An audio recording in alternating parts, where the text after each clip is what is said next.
the final lap of race 2 in our Jim Russell Formula 3 Winter Series is well underway. Roy Block is the man who currently holds 11th position, with Jim Maguire hounding him all the way to the line, isn't he, through the S's. He's got a great slipstream, not many corners left for him though, until he needs to think about making a manoeuvre. Brian Frank approaching rapidly. Jim's out to break, I think, and Brian gets to the inside. Jim covers the door. Brian's having to go round the outside of the chicane. It's a brave move, heavy on the brakes, and just look how much smoke pours out from the tyres. How he kept that car off the grass, I'll never know, and he almost took 2 cars. So Brian now up to 12th. Has he got a shot at 11th? Just one more corner to come then. Last chance saloon. Roy Block, as you can see, was able to cover the door, but for how much longer? Brian with a bit of a dirty tyre. It shouldn't really hold his progress. This is it then, his final chance to try and get alongside. He has to look for the cutback. He's got to sneak underneath. Look how late he is on the brakes. He's barely slowed down in time. Can he get the cut through? He can't. Roy defends it valiantly.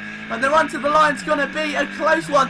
Brian's still looking much faster. They go through the final kink and he pulls to the start-finish line. Oh no!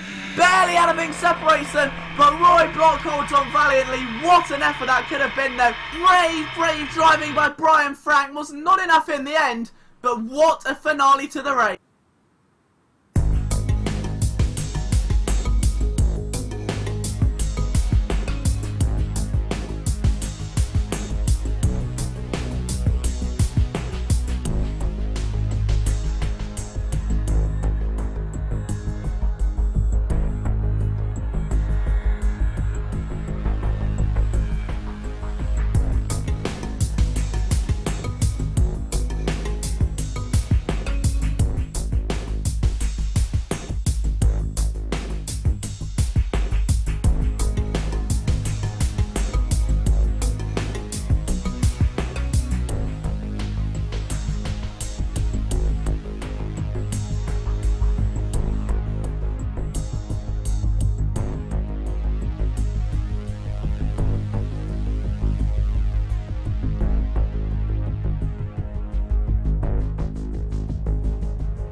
Hello everybody and welcome to another edition of Simraceway's Hot Lap Hump Day. This time bringing you the legendary MP44 around a gorgeous street circuit known as Edmonton, being driven by that FPM8 guy. It's a very difficult circuit, but he manages to blister the lap time and almost set a new record. So down into turn 1, you can see down to second gear. Little bit of a lock up there on the front left tyre, but it's not going to jeopardise his lap too much. This car is an absolute powerhouse. Just look at the speed it's carrying through there. Nearly 300 kilometers an hour as you make your way down the back straight. Heavy braking already, and look how quickly he decelerates. Keeps it in fourth to keep the revs nice and low. It's not something you want in this car to get all the way down to second gear. The revs still off the charts, over 14,000, and risk blowing the engine. This is a turbo monster. You do not want to do this engine any injustice. Hopping over the curbs, a bit of a lock up there. Look at the oversteer. It's like trying to tame a lion that is just in the wild. It is fantastic to watch him wrestle this car around the circuit, and now making his way down into the final few corners. He's looking much more composed now. This is the final hairpin,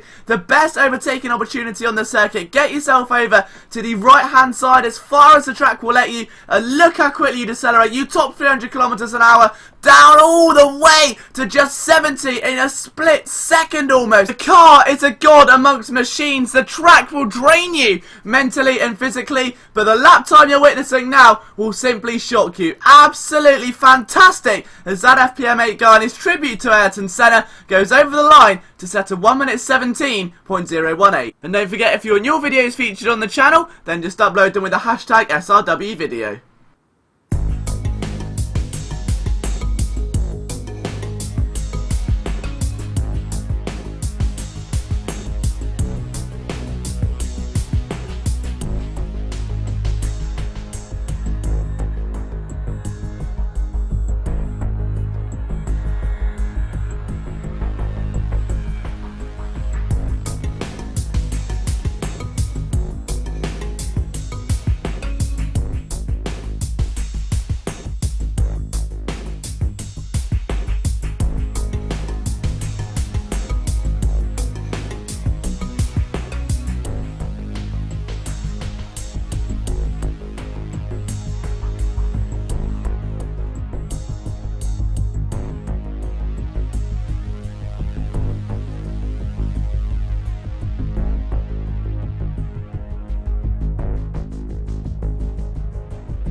Hello everybody and welcome to this onboard hot lap here with the McLaren MP427 on board with Hudson 633R around Brno through turn number 1, looking very tidy. It's such a difficult corner to get right, especially if you're starting on pole position. And now onto this chicane, it's very important to watch out for those anti-cuts on the inside of each chicane. They will do severe damage to your suspension, or even worse, to your race overall, as you could find yourself in a gravel trap. But Hudson does very well to not find any oversteer there and keeps the car centralised as he begins to descend down into the mid part of the lap. And this is probably the most intense. This is where the brakes and the rear tyres are going to undergo the most stress. It is very important you do not let that dictate how your lap goes or how your car handles. You'll see the 4 little coloured squares in the bottom left hand of the screen. That is tyre temperature, so you can see exactly how hard and how much stress the tyres are being put under as he makes his way towards the bottom end of the lap. Again, the track starts to level out now. This is where the drivers get a short rest to just maybe take a look at the lap time sectors and look at how close they are to their opponents around them. But a couple more corners to go yet before we approach the end of the lap. A massive shoot upwards now. You've got to be careful. You're going blind here to this apex. Again, another nasty anti-cut waits for you if you can't dictate the overtake and manoeuvre properly. And then one last climb uphill. This is where you want to get a slipstream, but because of the elevation change, can be so difficult. The final chicane also very tricky to get right. No anti-cuts here though, so just very much a straightforward chicane. You can take as much curb as you want and run out wide on the final part due to a gentle bit of runoff. And over the line he comes then for a very impressive 135.693. If you want to send your hot laps in to us here at Simraceway, simply upload them to YouTube and then leave us a comment below to let us know that you're more than happy for us to use this content. From myself, Liam Jenkins, I'll see you very soon for another edition of Hot Lap Hump Day.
Hello everybody, from everyone here at Simraceway, we hope you've had a fantastic start to your 2015 season, but now things get intense. It's the first broadcast of 2015, a brand new championship. Apologies for the delay, but Mazda won't mind. He starts on pole. It's Star Racer that joins the grid in second in the field lead for turn number 1. 3 laps of the Giza circuit here in Egypt with the brand new Simraceway buggy, which looks absolutely extravagant, one of the latest additions to the game in terms of the off-road vehicles we've got. We've also got a couple brilliant new cars to use as well. We'll feature those later in the championship, and the run down to that very tricky hairpin begins. Cars getting very sideways there as Star Racer goes off onto the sand. Well, the sandiest sand, you could say. As everyone makes their way through in towards turn number 2 and 3. Look at Majimus there as well, making his first competitive start in 2015. Hoping it all goes well for him. He's currently residing in 3rd position, so still early days yet. Well over 10 minutes of racing here, despite there only being 3 laps. The laps are incredibly grueling and even longer. We've got a car wide there. Now, Smarty's well to be able to capitalise. I think it was Mona that's actually gone wide. And the rest of the drivers just trying to settle down. Not a very packed grid today, which is exactly really what you want in these sort of conditions. It's a difficult circuit, it's very demanding. You can lose control of the car at any given instant, bearing in mind that you're almost constantly sideways.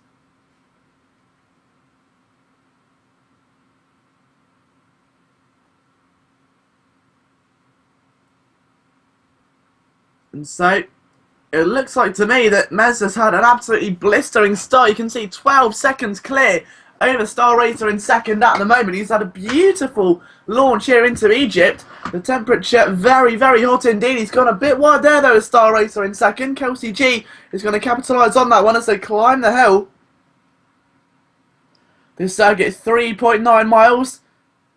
And you can see it's difficult to get a slipstream here. Kelsey trying to get to the inside, almost loses control there. Both very sideways.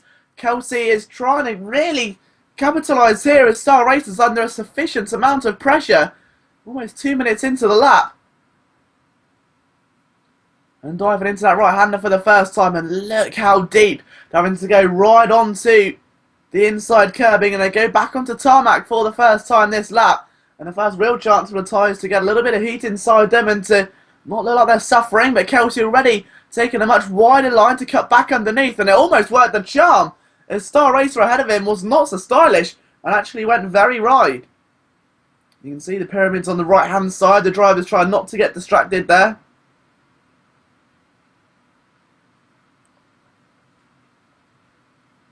Oh, and a bit of a spin, and Star Racer's lost it there from P2 and spins it back around. He's down to P4. He's lost a little bit of time, arguably not as much as he should have done. So he's done very sneakily well there to get that buggy pointing in the right direction. Almost a bit of contact. The man who now takes 2nd position, almost holding everybody up there. Smarty's well now down to 3rd place, still trying to get through, but now a different man sits just ahead of him.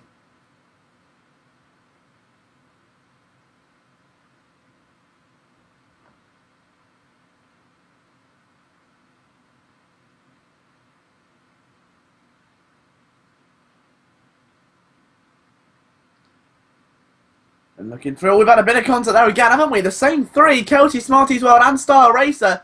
Star Racer trying to recover from the earlier on into the gets to the inside. Very late braking. And that is 2 cars in 1 corner. If he can just maintain that sort of momentum, it's very difficult. Bear in mind, you look at the positioning of the buggy, but he's done it blindingly well. And out of the final few corners they come. 1 lap complete. Star Racer leads that little battle for 2nd place. Our race leader 39 seconds clear is Mazda 13. He's literally gone away into a different continent now. I think he's escaped Egypt and headed towards Watkins Glen. 36 seconds clear. Star Racer, meanwhile, is only about 3.6 seconds clear of a car who's in 4th position. So 3 drivers battling over the final 2 podium positions here. The first race of 2015 for these drivers. And they'll all obviously want to end it on a high. And Majimus on his debut as well. Going to be perhaps even more motivated than any. And the real question on everyone's lips is he going to be able to get through or no? You can see again there, we got a bit of a spin. That was Nolan, I think, was it Molinar? And he pulls the car back forward again. Smarty's well down to 6th position. He really is struggling land, my goodness me. Blockelson retired on the first lap, unfortunately, so of 7 drivers, only 1 retirement on what is a very difficult circuit. So attrition rate is still quite low again. Apologies for the delayed start to the broadcast. Hopefully we've got all of the issues fixed now. And Star Racer still maintains his current position as second. You've got Kelsey third, Maximus fourth, but arguably looking the more competitive of the drivers.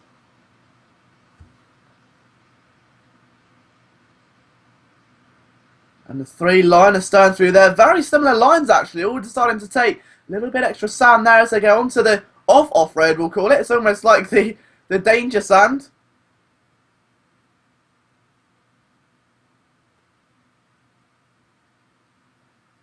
And now Norman's trying to get to the inside, isn't he, there? And that's very, very risky. You can see the amount of control that Maginus just doesn't have. It's all about confidence here. And you saw, I think it was Molinar go wide again. Yes, it was. The Smarties World re-overtakes him for P5. And these 3 drivers back onto tarmac for the second time today. And what is very much a rallycross kind of circuit, the Giza one. Now who's gone off there in the background? What's that Molan again? And it's Maximus now. Completely misses the braking point. And obviously trying to swing the car in on dirt is a lot easier than trying to swing it in on gravel. On the road, sorry. So on the tarmac, you swing it in. All you're going to do is hear the wheels squeal in resentment. And the car goes flying off into the catchment fence. And he's been very lucky to avoid any major damage to the car there or lose any time. But the 2 drivers ahead of him still dueling away.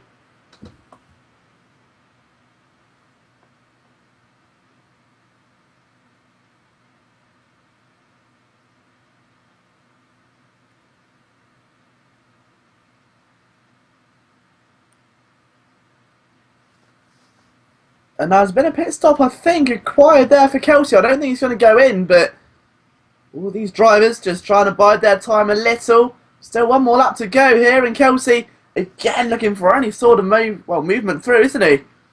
Taking it very slow through the left-hander there. We say very slow, it's still 25 miles an hour. In some parts of the world, that's a speed limit for some roads, which is quite scary when you bear in mind these are off-road. The buggies are, you know, very alien car to a lot of drivers. Many have their favourite disciplines in GT or in the ovals or the open wheelers, the touring cars, but buggies isn't really a popular option of cars here, but that's all set to change here in 2015. This rallycross style event has picked up quite the amount of attention. On round 2 we go into the touring rounds as well. And can Kelsey move to the inside? It's going to be a brave move. He's got the braking lights on and he's lost the car sideways. He's got the inside line. However, Star Racer still there. The SDEV driver looking to really prevent him from moving up to second now.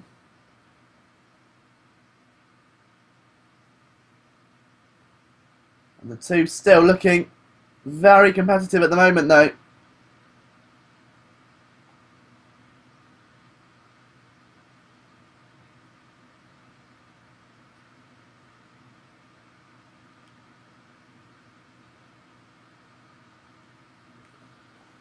And now Kelsey's actually got through to Star Racer. I was looking at Maximus because Maximus has just spun there in P5.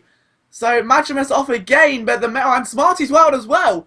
Now someone laid some oil on the sand here. Star Racer down to P3 after we've just taken a quick look there. So Kelsey now up to second. Star Racer down, and it does give Molinar just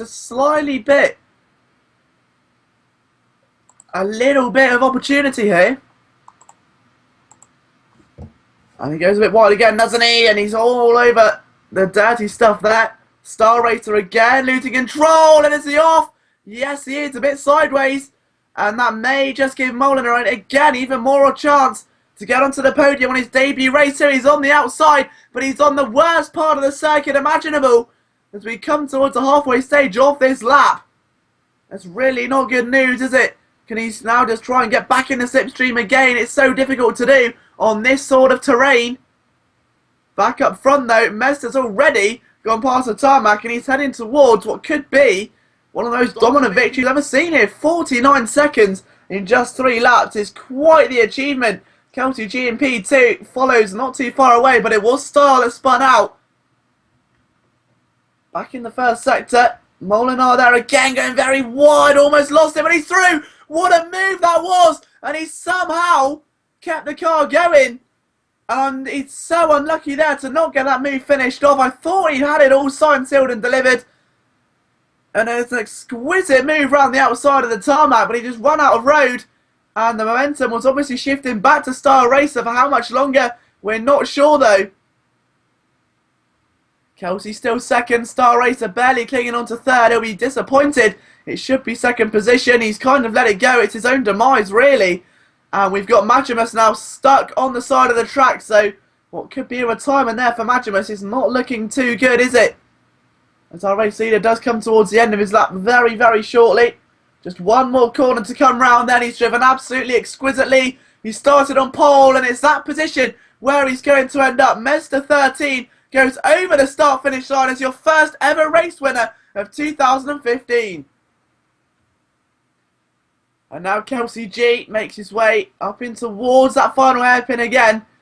And he'll be unbattled by Star Racer. He's still got his mirrors full of Molnar at this stage. They make their way up now, shifting through the gears, trying to keep the revs nice and high. Not something you want in any other car, but with these ones, it's absolutely imperative to try and get as much traction as you can out of these wheels. Bouncing over back onto the tarmac. Kelsey G rounds out your top two drivers, and the final podium position is going to go to Star Racer. Will be a little bit disappointed with that result. Molnar is going to go over the line in fourth. An impressive debut for a man who's just made an impact here in 2015. He would have hoped it will be a podium, but nonetheless, he can be proud of that one. Smarties World, 5th place at the end of it. He will be distraught with that, I'm sure. Maximus doesn't finish, neither does Blockle Sun. And that brings us to the end of our first race of 2015. We'll be right back with you for the A race in the 500 to 900 Skillquant.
we've just seen the first race of 2015 then here in your off-road and touring championships. It was a dominant win. Are we going to see much of the same in the 500 to 900 A race? It is a packed grid. We've got some familiar faces, some brand new drivers, and a brand new type of event here. Of course, we saw 3 laps last time of this mystical circuit. It's very dusty, it's very difficult. Traction is very rare to find here, and it's difficult actually to read what type of line to take into a corner because the track is so diverse. 1 minute you're on tarmac, the next minute you're bumping around on the dirt. The elevation changes, the numerous different lumps and bumps all across the circuit make this so difficult to read. If it was a mind reader, I think they'd have to call in a specialist, and even then they would get mixed signals. It's so difficult to find out where to position your car because you think you found the inside line or the perfect racing line, and there's a massive bump right in the middle and you have to approach it wider or come in a bit deeper. It's so difficult to get right, and you'll even see some of the best drivers in Simraceway today making a few mistakes, and this is what this championship is designed to do. It's aimed to be fun, it's aimed to be different, and it's aimed to bring a whole new meaning to competition during 2015. So if you're just joining us, this is your off-road and touring championship. Next week we return to our World Touring Car Championship routes with some breathtaking action on the horizon there, so you don't want to miss that one. But for now we have to turn all our attention back to what's going on here on the sands of Egypt, as Kobayashi 10 will be arguably one of the first drivers to set a lap time. Bearing in mind a lap here is well over 3 minutes, so there's no real time for banker laps.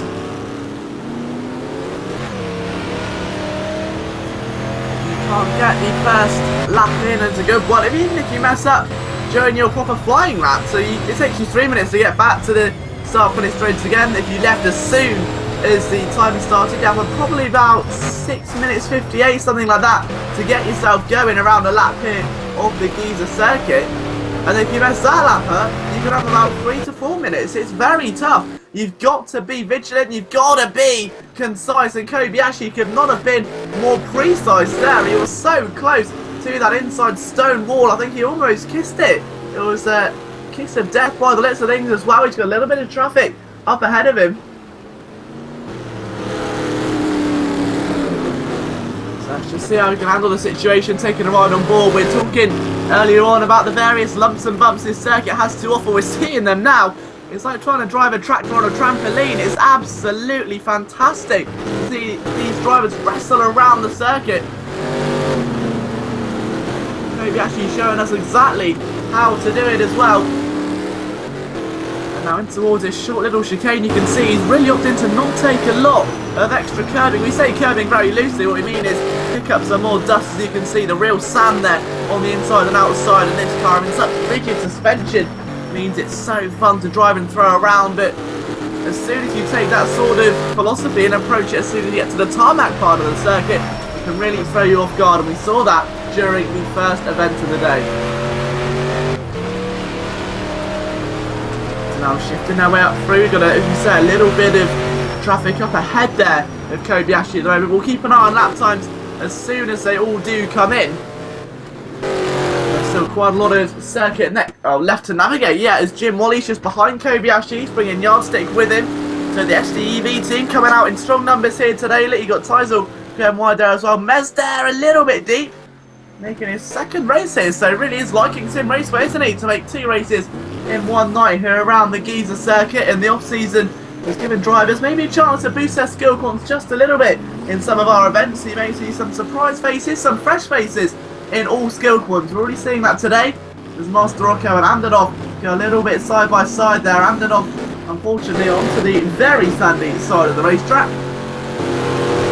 Master Rocco looking to try and somehow get through, but as we say, are coming towards the end of the opening few laps. See, there's been no lap time set.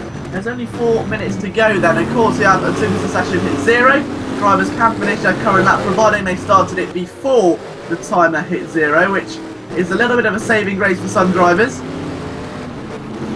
Does mean there is no room for error here at Giza though. These buggies are treacherous in every sense of the word.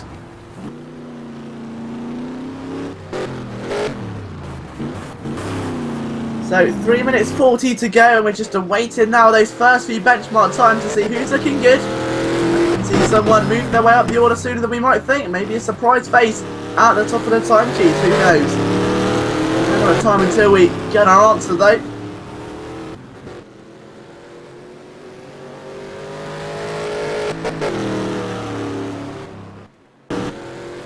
As the sun starts to become more of an issue now, and drivers have to deal with the oncoming traffic, and another Master Rocco having a real torrid time out there, and luckily they don't hold up Kobayashi, but there is a massive flood of cars making their way out to the final corner now. So here come the first few lap times then. We'll watch them as they come through. The fastest man so far easily has been Sierra 28. He's had a blisteringly free circuit. A 3:21. Rob Nitro second, Kobayashi third. 4 seconds away currently. Master Rocco fourth, yardstick in P5. Mezda bumps himself up to second. An impressive first lap for Mezda 13. He looked pretty good in the 500 to 900B. Put him in the A race and he seems to be flying. But there could still be more fuel in the tank. There's a little bit of fight left in these drivers. The time's still fairly spread out at the moment. Sierra 28 looking extremely prolific at the front of the field though, with 3:21.69 or 75. He's absolutely on it at the moment, pushing that buggy as hard as he possibly can. I've never seen someone with that amount of momentum before. 2 minutes to go, and now Lashias makes it an SDEV 1-2. Oh, 3:18. That is absolutely emphatic. A 3-minute 18.712. You do not see times like that much these days. That is absolutely incredible for the 500 to 900 Skillquant.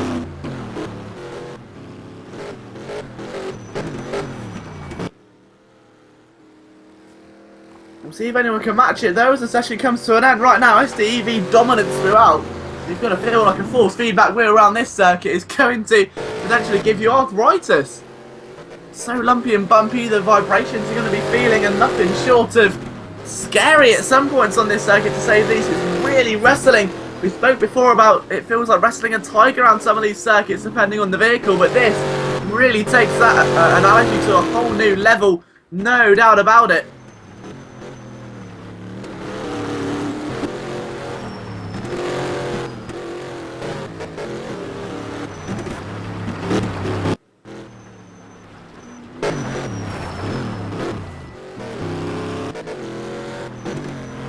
So, just a few more minutes remaining, 50 seconds to go. And we've got a special announcement into a brief history of the championship in the warm-up session as well. So as qualifying will come to an end, we'll have a short description as to maybe a decision as to why we decided to run this circuit, this specific rally, essentially. Just to give a bit of a hint now, we've got buggies, we've got off-road, we've got touring cars as well. And there is a bit of a theme here in Simraceway. Big fans, certainly, of one certain man competing in Dakar at the moment. All details will be shared a little bit later on as soon as we finish this qualifying session. So we'll get your running order for you. As soon as we head into warm-up, we will give you all the details about this off-road and touring championship. It's definitely unique. It brings some exciting new levels to Simraceway. We can't wait to see how the drivers explore them here today. But right now, someone's going to need to break this SDEV spell. The session's over. Lashias in the pits. Sierra cannot defeat his teammate, but it looks like it could well be an SDEV 1-2 at the moment. Look at the rest of the field heading out of that final hairpin. This is where things get very intense indeed, isn't it? Rob Nitro goes over the line from 4th, stays the same. Now a few more drivers go through onto the tarmac for their final time today. Over the line there goes a certain Andanov, doesn't improve his time much. The top 6 still staying the same very briefly though. When Yardstick over the line, breaks himself into the top 5. It's a good run. Through goes Mezda 13 from 5th. He doesn't improve, so it's a top 5 there for Mezda. Looking good. Jim Wally goes over the line. I believe his position stays the same. No one can take down the SDEV crew by the looks of things at the moment. So there goes Master Rocco from 8th.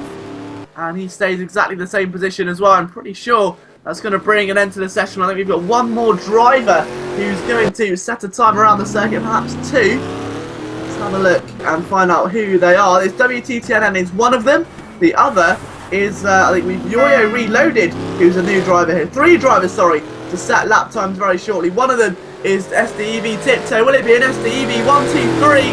Let's find out. Tiptoe is not tiptoeing around this circuit. He's attacking it throughout. He's got third. He's done it. And SDEV 1-2-3. What a statistic. SDEV are dominating the Giza circuit. That was not tiptoeing around there. That was blisteringly fast. Now the final lap of the day going to come from WTTN M1.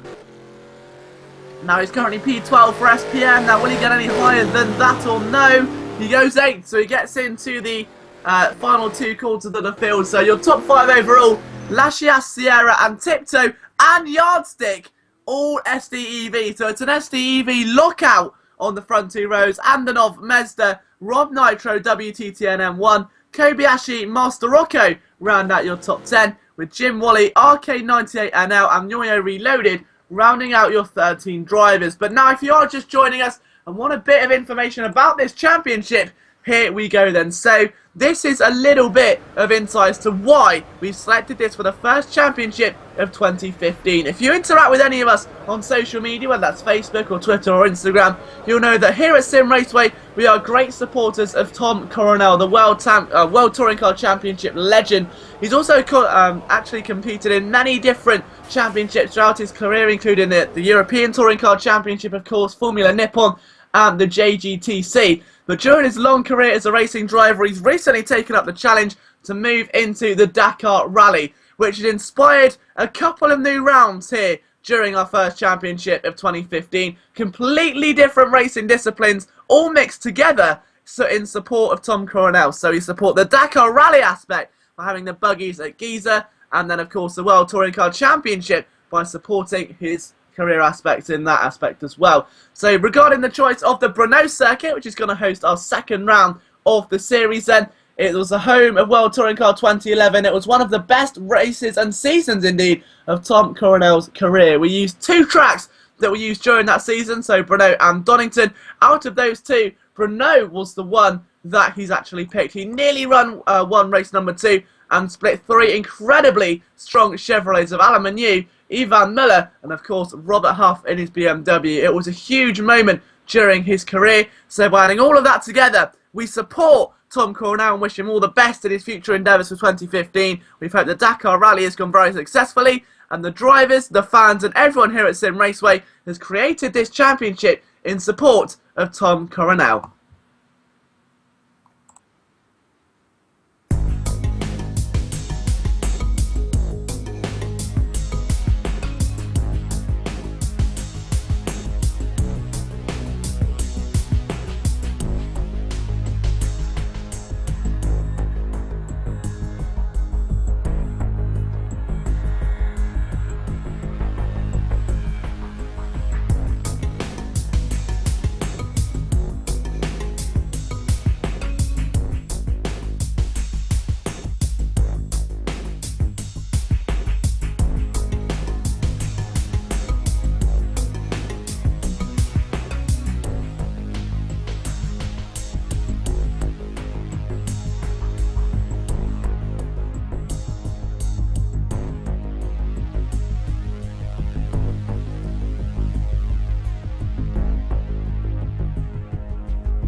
Yeah, apologies for the slight delay in commentary. We've got some slight technical issues here. We understand that the commentary may be a few seconds behind what you're seeing on screen, but the 6-lap race here at Giza is underway for the second race of 2015.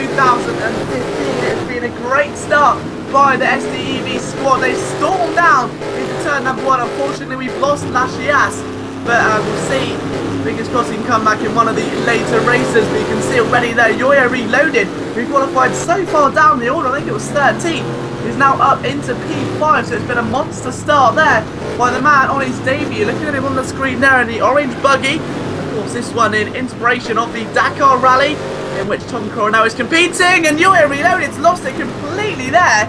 Now, I think this is what we said earlier on in the B race, wasn't it? That you get onto the inside of that sand, and the car just becomes so difficult to control. Once you lose it there, it's almost impossible to get it back under your reins once again. You can do it very simply once on the tarmac or once on the dirt, but as soon as you hit the sand, you lose control. It is ridiculously difficult to do anything other than lose control of the car. But this is the 500 to 900 A race currently, and what a start it's been. SDEV Tiptoe already 30 seconds clear of the battle that you're witnessing on circuit at the moment. So what a start it's already been for these drivers.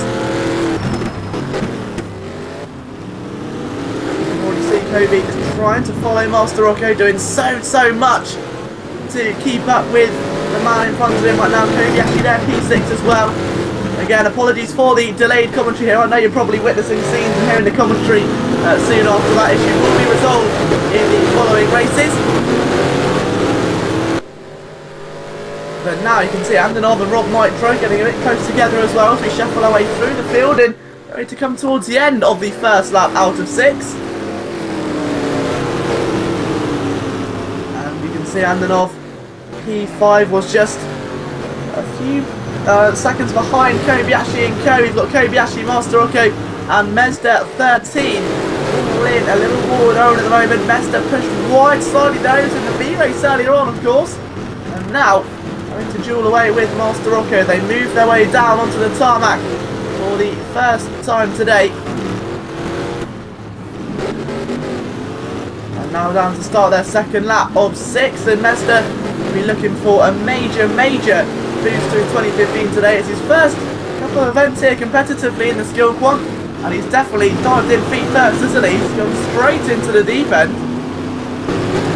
Yardstick doing desperately everything he can to try and shuffle through. He's been unsuccessful so far. I don't think that's going to change anytime soon. Mezda's pretty much got the battle sealed and delivered, but he's got a bit wide, isn't he? He's lost control, and WTTNN slides right up the inside of him like he wasn't even there. Lashias is recovering as well, so that's very well. He disappeared from the front of the grid. Of course, in qualifying, SDEV actually dominated the front 4 positions on the grid. It was absolutely incredible. So see if they can continue that sort of momentum with the race carrying on at the pace it is right now, but Lashias has got a lot of work to do.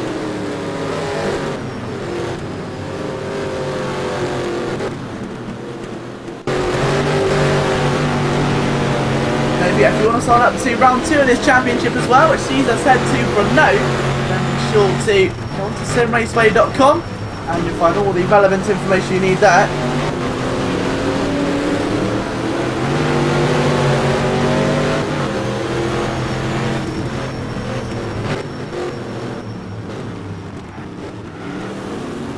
The drivers just trying to get into a rhythm, but it's very difficult to do around the circuit. It's challenging. All you're going to do really is look at the services they're running on. It is so difficult to keep this going in a straight line and not lose control. Just once here, it's designed to be sideways. You can see how rigid the suspension truly can get, but to battle with other cars around the circuit is demanding. It's very much a rallycross or Dakar Rally inspired event.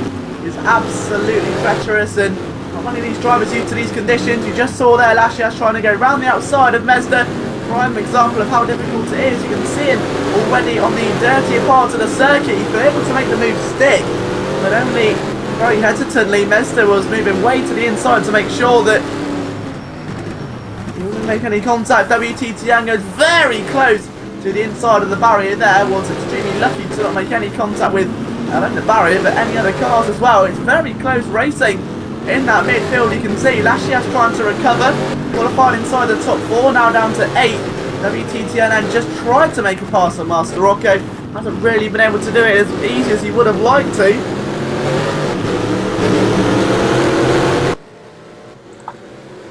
And now, just behind, my goodness me, that is a massive train, isn't it? WTTNN, Lashias, Mezda. You've got Master Rocco there as well, and they've all been a bit wide, haven't they? They've all decided to just not break themselves. I don't think it was intentional by any stretch of the imagination.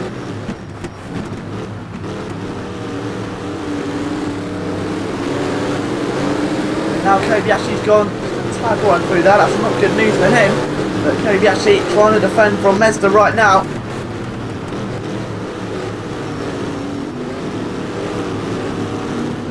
Onto the tarmac, you just saw Mezda defending heavily from WTTNN1, but I don't think so much. That little orange buggy is going to be able to contend with. It's his first proper race, and I thought he just narrowly missed contact there. That was extortionately close. WTTNN goes through after what must be the scaring of a life, and Lashy trying to go through almost 3 wide. He sent Mezda into a world of trouble. How he kept that car going in a straight line, I'll never know. The buggy made of sterner stuff, it seems. And what looked like they're just little remote control buggies from a distance, don't they? Brilliant to see. These are life-size, huge, monstrous vehicles designed to tackle any terrain, and Mezda has not tackled the dirt there. He's gone wide again. Yardstick's down there as well. Jim Wally is able to get past him for 8th position. And as they'll move their way towards the end of another lap.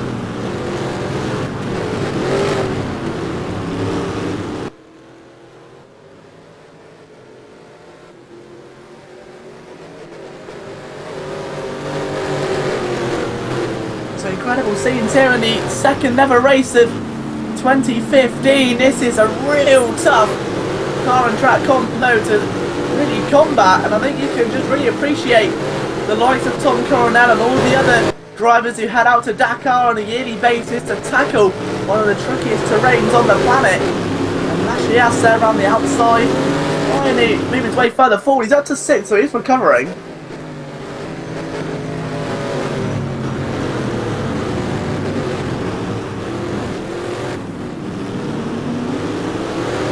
Lashias has lost it there. Oh, that hard work comes undone, and WTTNN has been able to get through. The temperature definitely picking up both on and off the circuit. I think tensions inside the cockpit must be at an all-time high. Kobayashi doing well to keep P5 at the moment, but if this is a sign of things to come, then this race is going to go down in history as one of the true greats, isn't it? The drivers making their way back off of the tarmac yet again.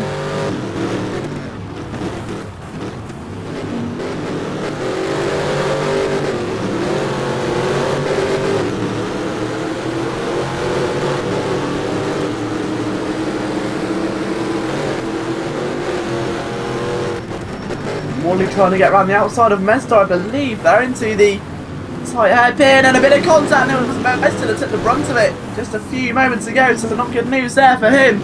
But this is just sensational to watch, and again, apologies for the technical difficulties, but after all, it's off-road, so maybe perhaps designed to be a little bit bumpy. But hello to everyone watching as well, whether in the Simraceway chat or the YouTube comments.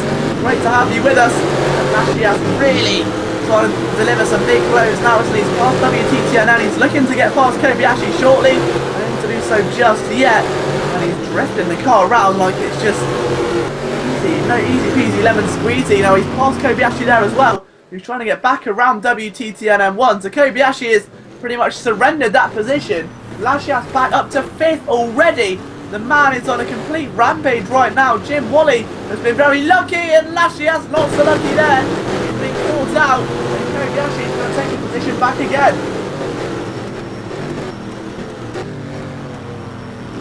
Over the start finish line, WTTNN almost losing control of the car on the tarmac, which is very easily done, isn't it? You've got all that dust on the tyres, you get onto the tarmac, and it becomes like you're dancing on ice half the time. But lap 4 out of 6 now for these drivers, and WTTNN very early on, he's going to lose control there. Somehow saves the slide. And now side by side, Jim Wally and Kobayashi, Yardstick and WTTNR as well. So this is the revival of Yardstick at the moment, isn't it? This is truly anybody's race. Tiptoe, who did that sensational last minute qualifying lap, now currently leads the field.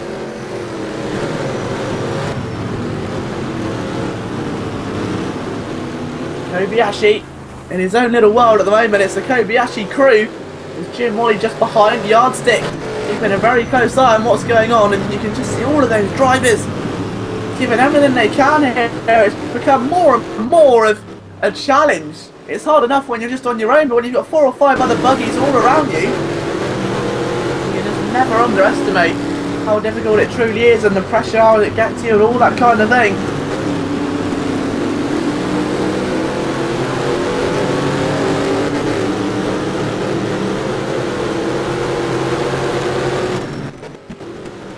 Look at this now, even more action on time there as Jim Wally trying to go around the outside of Yardstick. To just hold on really as Yardstick trying to recover desperately for SDEV. They dominated qualifying and have been unable to really move any up further since. But Wally and Mezda side by side. Mezda trying to recover as well after his B race, looking for an even stronger A race now around the back around the outside of Wally. He's done extremely well. If you are just joining us, this is the 500 to 900 A race coming to you live from Giza at the moment. And it's Tiptoe that's heading up from teammate Sierra 28. You just saw them on your screens then. And it has been absolutely beautiful to watch these drivers so far. But Sierra 28, you've got to be feeling like how far the team loyalties really lie, because at the end of the day, they are still racing drivers. This is still a championship. There's no really team titles, so to speak, so it's all about solo efforts, and obviously a win would be the best result possible for Tiptoe, but is his teammate going to maybe take anything from him?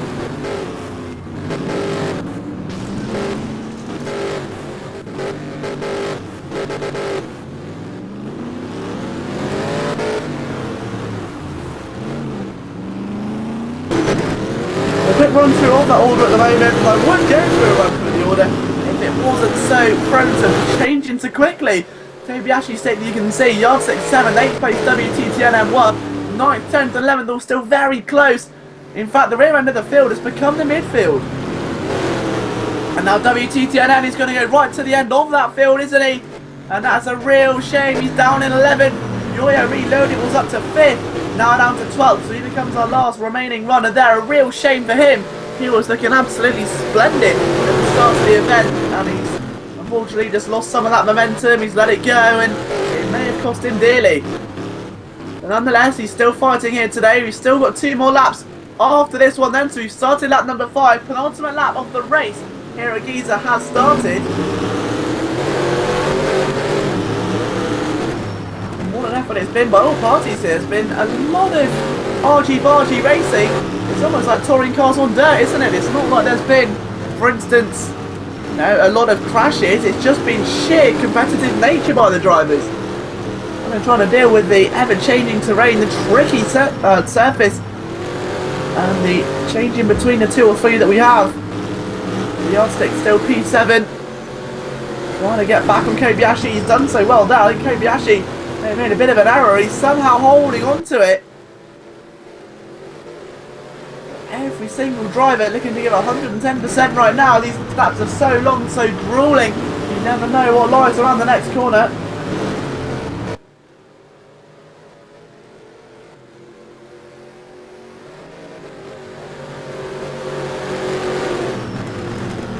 And I think you can just see that wide again is Yardstick. That's going to cost him quite dear. You can't be making errors at this sort of stage in the race either. That can be the worst possible scenario. Yardstick desperately needing to get this down, recharging. I mean, it's only 3 rounds this championship.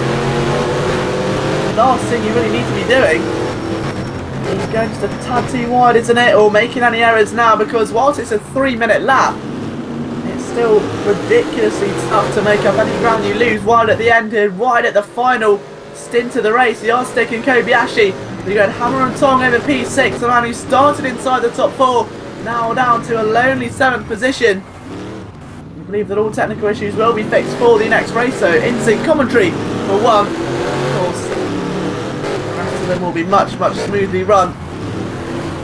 Yardstick back to the inside again. And Kobayashi, these guys have been relentless here today.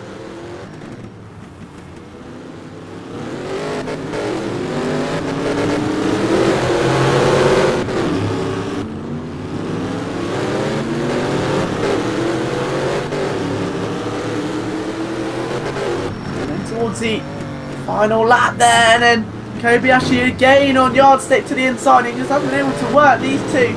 He's tapping back and forth. But his yardstick, that looks like for now he's got the upper hand. I'm not too sure if that's going to be signed, sealed and delivered, or if there's going to be perhaps a different story there. But to the outside again, these three drivers, any one of them still liable to take 6th position. Master Rocco, Jim, Wally battling over ninth place at the moment. WTGN and just behind Kobayashi trying to move around the outside. Mester's joined the back of those two as well, as we said. And Mester would love a top 6 in this Skillquant, wouldn't he? So he joined the B race, put in an average performance. It was quite impressive, and now there's being a car off, and it is yardstick. And he has to let the competition go past. It is the worst nightmare situation for SDEV yardstick. He'll be absolutely distraught with that. He's still got time though to turn his race back around yet again. It's an even more uphill struggle now as we start the final lap of the race.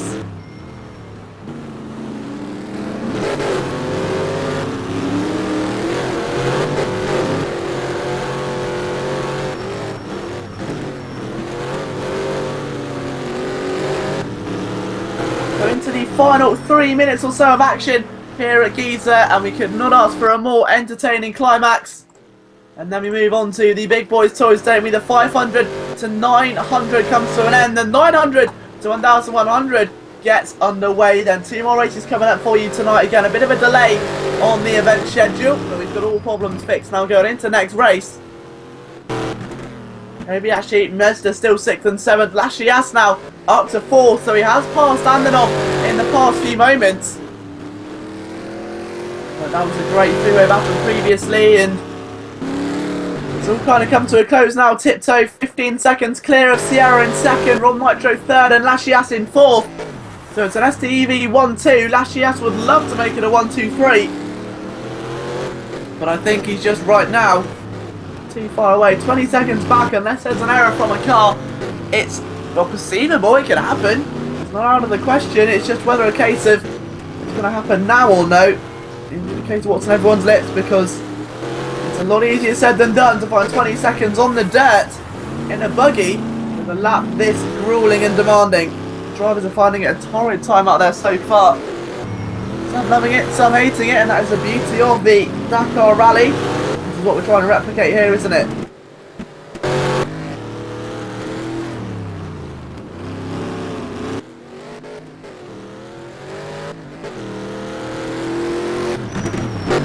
Just a few more moments to go, and everyone just hopefully trying to get their car to the start finish straight, aren't they? Now it's a lot easier than predicted. And then again wide through there. Lashias not got the speed he really needs in 4th to get himself back into 3rd, but Kobayashi's got the speed he needs in 6th to potentially see off Mester so far. Tiptoe is going to surely come towards the end of this race, a race winner. So through the final corner he comes. He had a surprise qualifying lap. It was absolutely brilliant to see him right at the last gasp, completing an SDEV lockout, and now he's locked out a win. 10 seconds clear of his teammate. SDEV Tiptoe wins the 2nd race of 2015. Sierra 28 is going to finish in 2nd, with Rob Nitro finishing in 3rd, Lashias in 4th, Andanov in P5 there. So a good start by SDEV, ruined by a couple, rectified in the end. Still 3 drivers is safely inside the top 5. A dominant display after a bit of a rocky start. Andanov 5th, it will be Kobayashi that should take 6th over. That's still up in the air. Mester's there as well, bear in mind. One more corner to separate them. His last chance saloon for Mester. He's trying to desperately move his way to the inside. There's no room through there. Kobayashi again a bit wide. He's gone way too wide, and Mester may punish him for it. It'll be a drag race to the line, and a drag race that Mester has got all wrapped up and put under the Christmas tree for next year. Mester take P6. What a performance there for him. Kobayashi 7th, Master Rocco 8th, Jim Wally in 9th place, 10th is Yardstick, 11th WTTNM 1, and 12th place Yo-Yo Reloaded. So that comes to an end here for the 500 to 900 B race again. Apologies for the tech difficulties and delayed commentary. That will all be fixed for the 900 to 1100 B race, just a few moments away. So really won't want to miss any of this. Go get some popcorn, go get some drinks, and settle down for some more entertaining action from here in Giza in Egypt.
So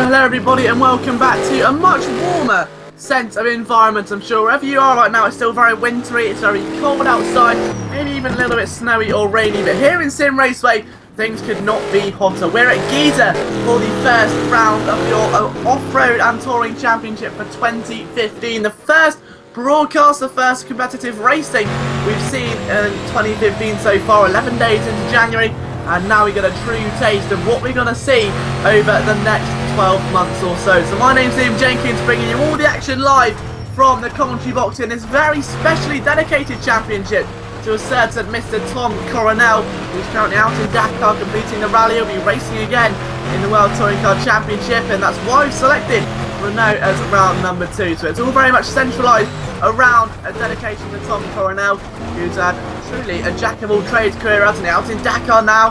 He's done some Formula Nippon in the past as well, to mention various different GT appearances, and great to see that we've dedicated a championship to such a wonderful driver. So we've got the rallying sort of side of things at Dakar, replicated with our Simraceway buggies around Giza, and such a value car as well. If you haven't got this already, be sure to get over to the Simraceway garage. It's literally 1 credit of your account. I think it's 1 cent, if that's what. I'm not too sure how American currency works. Being British, it's even difficult to understand our own currency at times, but yeah, it's very, very cheap. One of the cheapest cars in the game, so be sure to go and check it out. It's a world of fun as well, barrel of laughs, and if you've got a few friends that all play Simraceway, the ultimate free-to-play racing simulator, then you won't want to miss out on this one. To throw it around, drash it through the dirt part of the Giza circuit, and of course you've got a brand new off-road circuit as well, making its debut a few weeks ago. We're sure we'll see that in action in 2015, but for now we've got to focus on qualifying here at the circuit. So 5 minutes to go. No one set a time yet. That's for good reason, because the lap around this circuit, you're looking at about 3 minutes. So 3 minutes to get out, then another 3 minutes to do another lap time. No room for errors here. And mostly going to have 2 to 3 qualifying laps, and that is something that drivers won't be too fond of, I can assure you. Banker laps are going to be a real key here. If you're not good from the get-go and straight out of the... If your product doesn't work out of the box, most times you just try and refine it, maybe replace the battery to see if you can make it work. But if this product doesn't work out of the box, it's going straight back in the box. There's no room for error at all. You've got to be at the top of your game. If you're not, you're going to really struggle.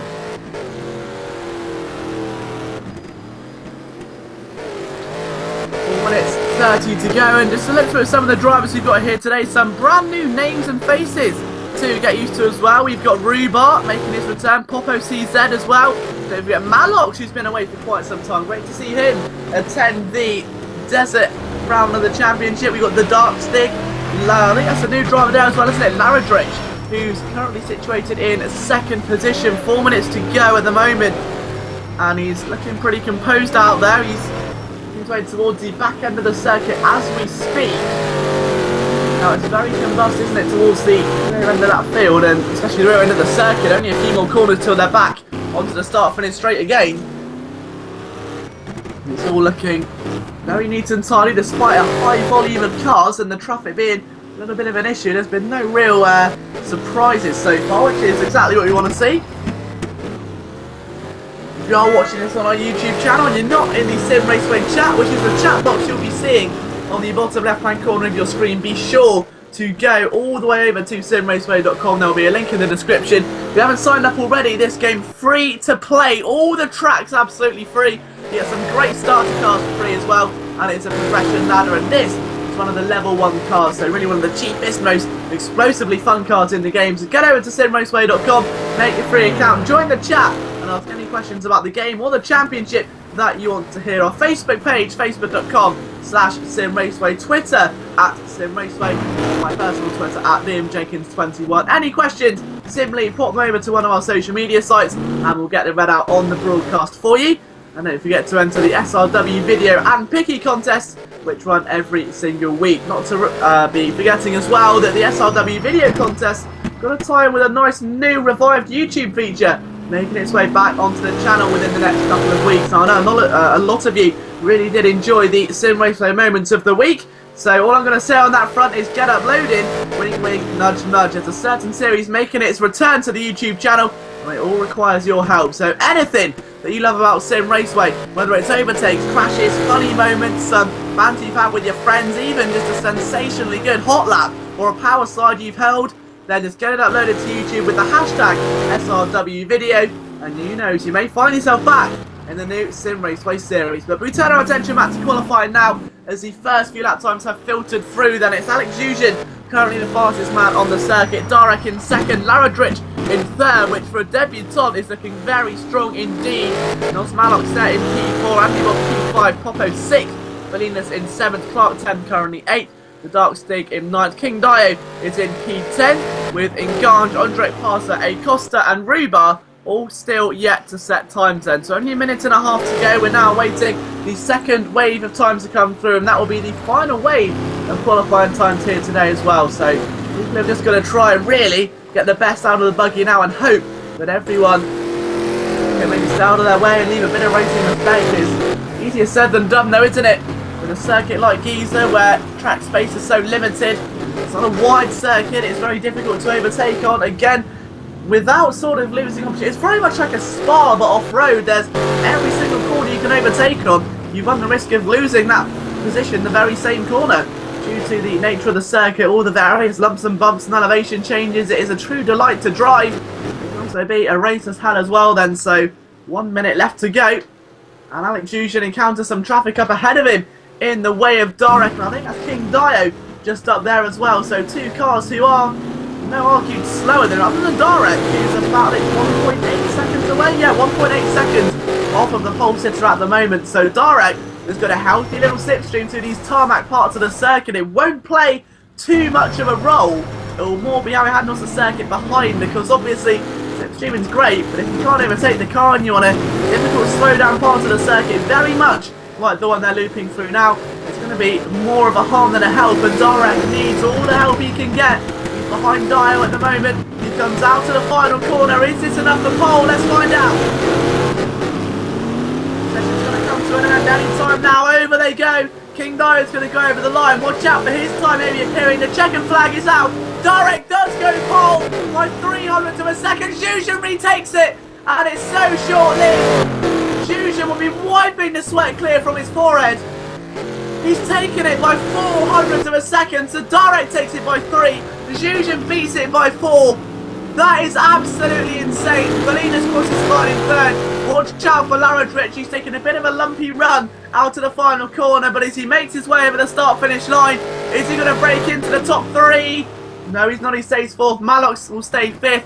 Andy Bob will stay 6th. 7th for Popo. Rubar jumps up to 8th, so a good run there. Clark in 9th. 10th for Dio. 11th for Dark Stig. 12th is Andre Parser, and one man to round out your qualifying order will be Engange. He's 13th at the moment. He hasn't actually set a qualifying time, so this is going to be a big day for him. You know he's normally quick here, a regular starter in the 900 to 1100 Skillquant, but where's he going to be in the first race of 2015? Is it a Happy New Year, or does it need a resolution? The answer is it's a very Happy New Year. He's on the second row, 4th place for Engange. And what a lap that truly was, and he's ended that in quite some fashion, isn't he? 10 out of 10 for stunts. We may see him on the Nitro circuits very soon, but that's it from qualifying here from Giza. If that's anything to go by, the race is going to simply explode. Don't go anywhere.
So welcome back to Giza for the first official race of your 900 to 1100 B Skillquant for 2015. It was a great pole position by Giza, definitely wiping the sweat from his forehead after that one though. He had to work hard for it. Darek ended up just a few hundredths of a second behind him. Will the margin be that close as they enter turn number 1?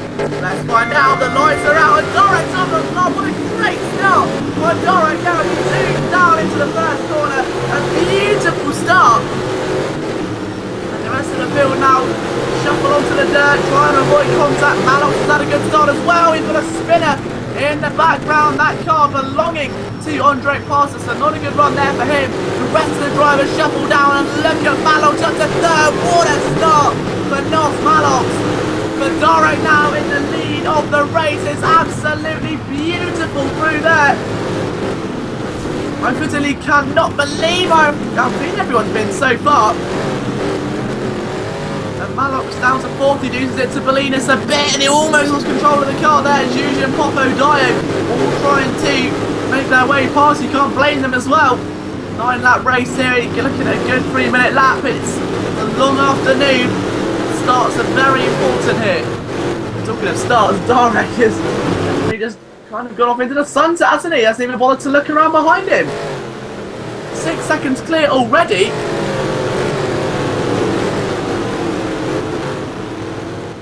So Darek making his way through the S's part. Enganche second, Belinas third, Malox 4th, but Belinas in the pursuit of Enganche right now, isn't he? You can't really blame him now. What has happened to Alex Giza? He's down to 6th. That's going to get even worse. He's had a terrible start. Now he's 7th now. This is not good news for Alex Giza. It could even be 8th if Clark 10 can hold on to that slide. He's played that masterfully well if he can. To make his way through. His way up the hill. Let's find out. Giza 8th position behind Clark and bouncing around. Clark goes a bit too deep. So Giza's able to just say thank you very much.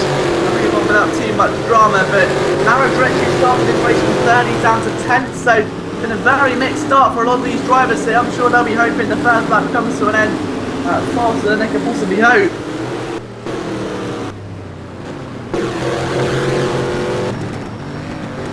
Enganche very sideways there as well, just behind Belinas. He's lucky to not make contact there. Malox and King Dio almost playing a bit bumper car-ish. They've got to calm down.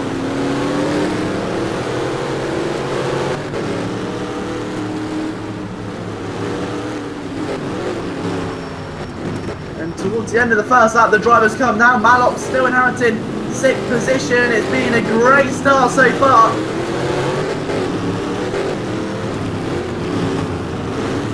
Malox doing everything he can to keep Dio and Clark 10 at bay, but it's so difficult into that hairpin, isn't it? Making your way into the final part of the circuit. The drivers know what's expected of them.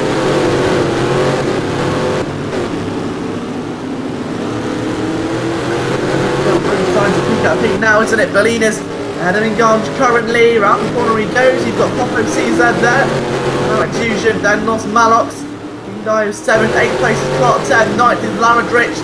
The Dark Stick, 11th Andre Passer, 12th Andy Bob, but trying to hold on from A. Costa, who's also set down the order. It's been a disappointing start for a few drivers there, and it was definitely one of them, and it could get even worse as Rubar goes round the outside. He played that very well indeed. Sanders, thank you very much, and to try and hold off Andy into the hairpin. He's just about done it, and trying to get to the inside of A. Costa, so Rubar's on the up for the FOF squad. Which is way down the start finish straight. He's done very well there actually, so maybe at the back of the order, but still it's an impressive feat, no doubt about it.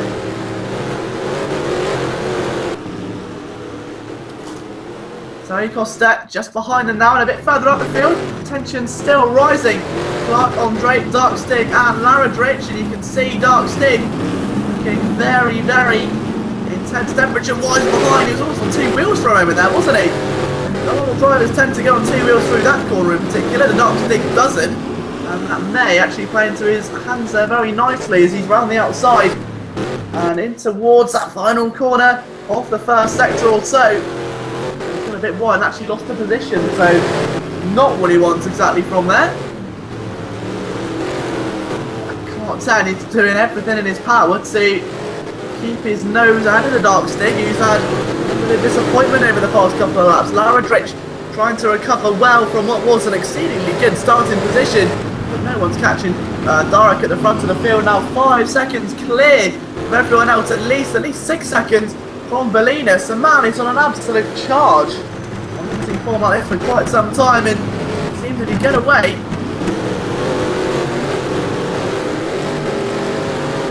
And the rest is almost history in most cases at this circuit, because it's so difficult to push your way back forward.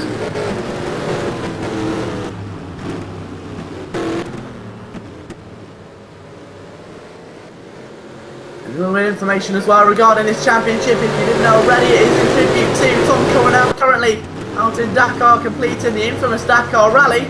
So you can tell we've got a championship staged of, well, compromised of both rally events and touring car events to commemorate his extensively impressive CV of racing. And Mallox there around the outside of Dio, an equally impressive pass, but has he got contact behind? The dark sting involved. I think it was Andre Costa who made the initial contact, and he bobs in 12th. Rubar there 13th, A Costa to 14th it seems. Clark 10 is in 10th, and Mallox still trying to cut back through and making his way up the order again, isn't he? Started off so well and now caught in that middle position where it's so hard to make any kind of impact really.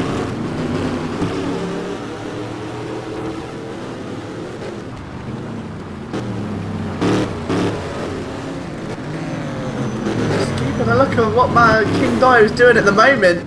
We may have to take our eyes off of this battle, because up front, oh, slightly more up front, Engange, Popo and Alex Jujin in a bit of a war. So Jujin, who started his race from pole, now down to 3rd place, and in a bit of a tricky scenario. He's got Popo and Engange within touching distance behind. In fact, I think Popo just did touch the back of him there. We come towards the end of lap number 2, so 7 more laps remaining in the books. The start-finish line, the 2 drivers come. And there really isn't much separating them now at all.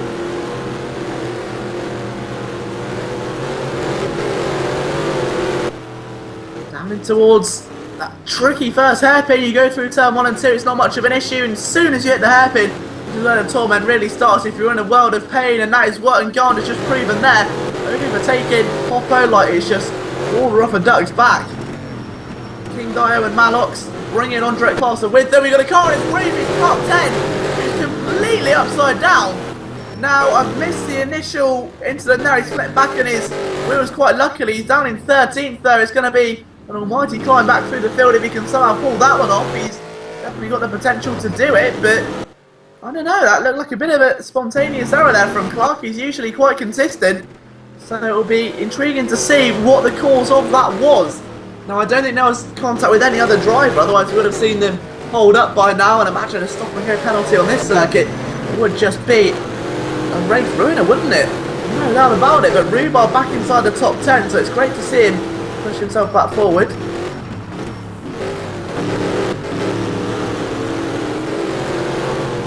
He's almost lost it there, isn't he? That's not how you want to approach a jump, and it's almost like he's part of some stunt crew. Rubar, Andy Bob all over the back of him right now.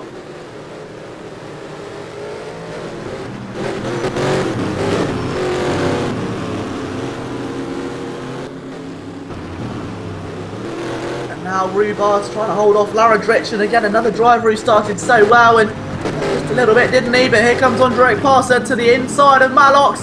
He'll be on the outside just a corner's time, and Mallox goes a bit wide. Dio does everything he can to stay in front and just look behind him, and maybe takes a sip of tea or two, because now Mallox and Andre Parser sort of left to their own devices, and the link between Darek and the rest of the drivers, who just got considerably short of the lead, has come crashing down recently.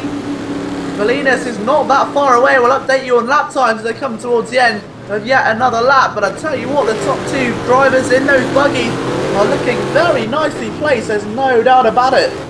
Sorry.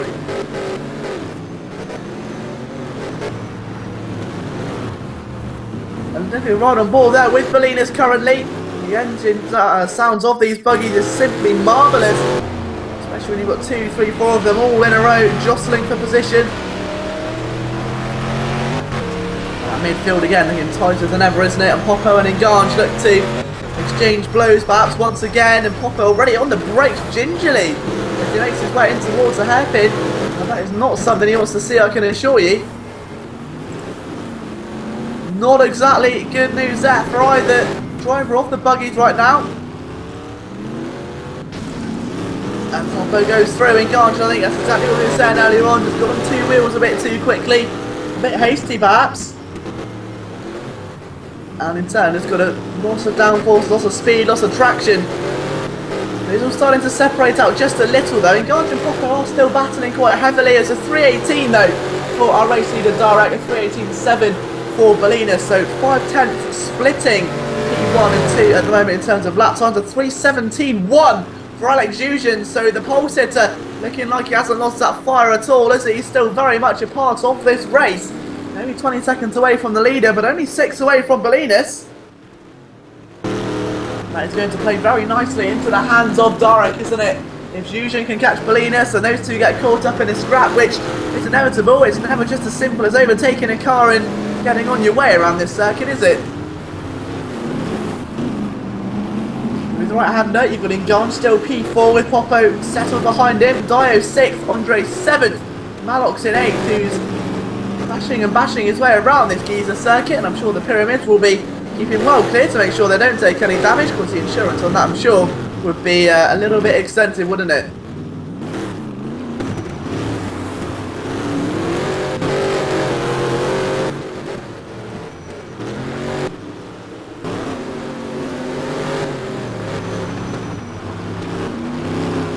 Oh, we've got a bit of an off day. Who's that for? Now that was Andre Parser. And not good news there. He was looking reasonably strong, now down to 8th position.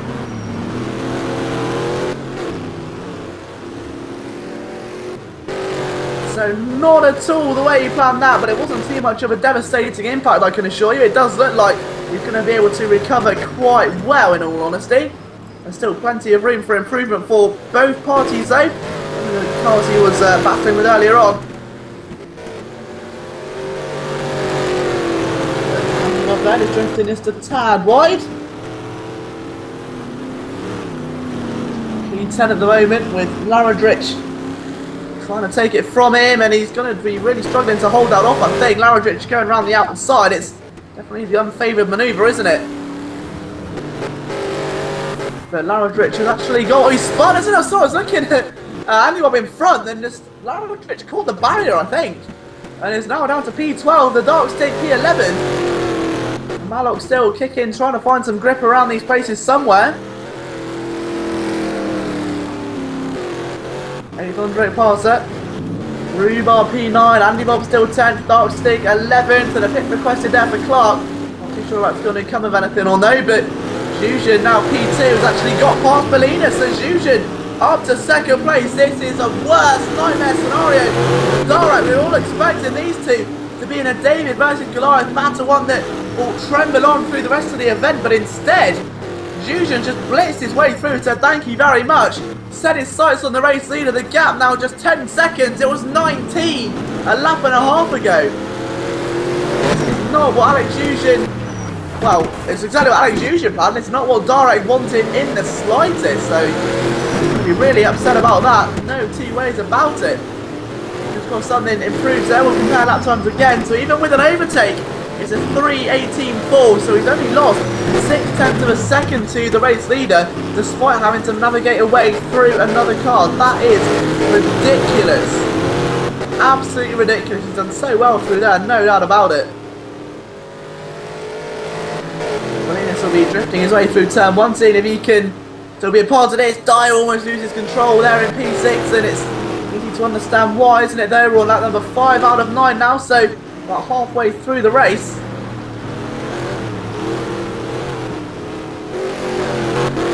Everyone trying to shuffle through, you can see what everyone's doing currently.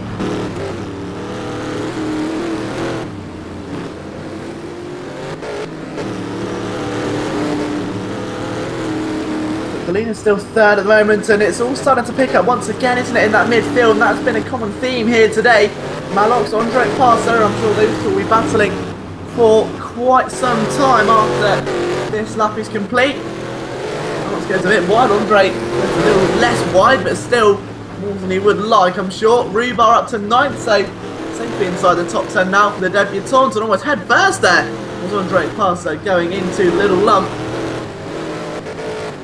Darek currently 17 seconds clear of Zhuzhen. Keep an eye on that time. Now Zhuzhen to the inside there, actually. That's looking good. It's really not looking good, is it? As they all desperately try and push their way towards this second half of the race. Everyone wants the same scenario. Want to be at the front of the field, and it's going to be a little bit more complex for the guys in 4th, 5th and 6th as Kindayo overtakes the struggling Engard. He's wide again, and Malox further capitalises on the opportunity, as does Andre Passer, and that's become yet another three-way fight now then. So Andre, Malox and now Engard, all three drivers battling, and it's got even worse now, and starting drifting through without contact. I thought it was going to be Andre Passer. It hasn't worked, and it's not Malox that's able to go. Thank you very much, boys. All three of them involved in some contact there, all three of them spinning, I think, as well. So things definitely rising in terms of tension, back in towards the off-road part of the circuit again after coming off of the tarmac. The Darek still ahead of Zhuzhen currently. Don't forget, we've still got one more race coming up for you a bit later today as well. You won't want to miss that one. The 900 to 1100 A race a little bit later than planned, but easy to understand why, isn't it?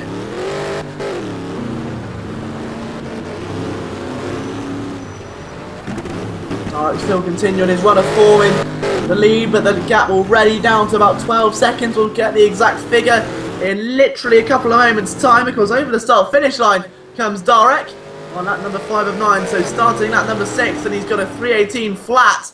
And what's the time going to be for Alex Zhuzhen? He needs something a bit faster, doesn't he? He gets a 17.5, so 5 tenths faster, but about 25 seconds back. He's got to try and find something a bit deeper than that. He's already lost the lead. He went down to about 6. It's definitely been recovery driver of the week, no doubt about it. Everyone has been pushing so hard. Zhuzhen, despite being in the midfield, has been able to just move his way back through, no questions asked, really. And despite only being 15 seconds away from our now crown race leader of Darek, he's still got himself into a very enviable position despite being so far back.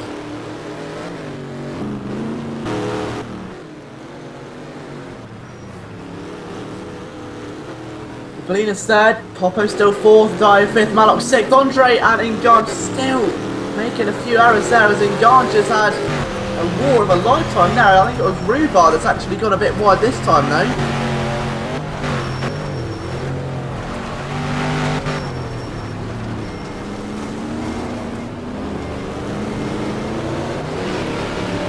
Everything's starting to just get a little bit quieter here in the Giza stage of the championship. Don't forget round number 2 coming from Brno. You do not want to miss that one. That's coming up next Sunday at 5 PM GMT. John still there in 8th position at the moment.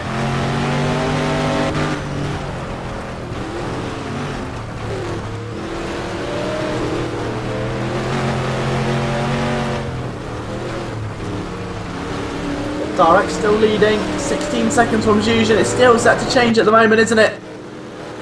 These drivers, Zhuzhen and Darek, so far apart, but in terms of pace they're so equally matched, and it's just one of those battles that's going to be taking so long to figure out.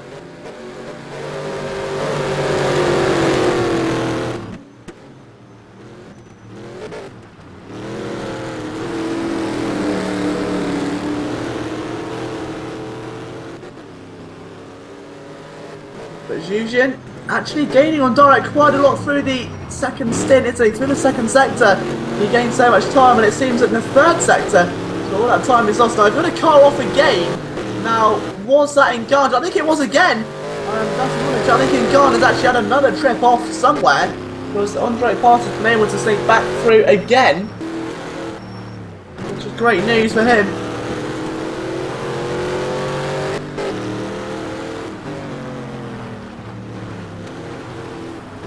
And don't forget as well that it's It's more than just a race, isn't it, for these drivers? It's more than just bragging rights. There is cash prizes for the winners of this championship. In all Skillquant, there's so much to play for, but Darek only 6 seconds clear. Now I think there must be a bit of an error through the final corner. Actually, maybe not. He has gone very wide into that hairpin. You can see Giza already taking a much more nifty line to get back onto the tarmac again. Darek now is actually got a bit more to worry about than we first saw. It's a 3.18.4 to a 3.16 flat. It's a lot more to worry about. Alex Giza is now second.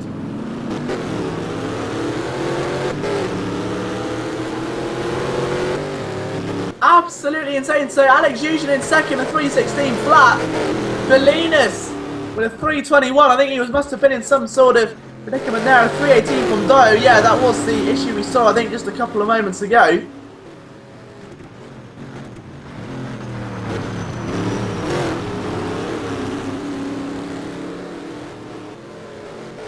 Dio's done so well so far, isn't he? I'm sure it's going to continue now. We've got 3 more laps remaining. You can see the JDC suspension being worked overdrive quite a lot on these cars. Malox ahead of Andre Passer currently, and Andre to the inside now. And he's been in the walls all day, isn't he? It's like he's just on a constant fair ride. He's gone wide again there. Malox trying to overtake. Andre loses control very almost. Going back into the path of Andre Passer. We've been lucky there to avoid contact with Malox.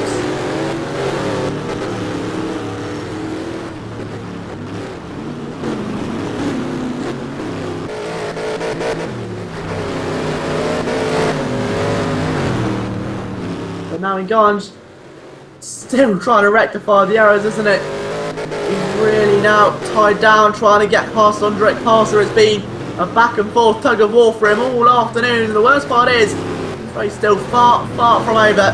Andre and Engange have been really back and forth, and sometimes involving Nos Malox, other times Nos Malox has got his own battles to worry about with King Dio.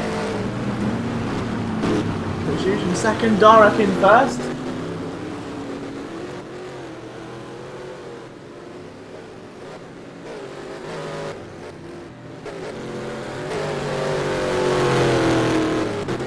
But lap 7 out of 9 then, and coming towards the end of it, Darek, the gap between himself and Giza is not as convincing as he'd like to think it is, and it could be getting a whole lot more inviting now. If Giza can pull off a win, he may as well start off 2015 with fireworks celebrations that will echo through the decades, because this is some impressive stuff now from Giza. He took pole position by a whisker of a second, slipped down to 6th place. Now recovered to second after being 39 seconds away from the race leader. He's now got it all to play for. He's just 3 away from Darek, and we always say the looks can be deceiving, but this one definitely isn't. And through the chicane they go. Darek has got to be defensive. That is too scary to call now.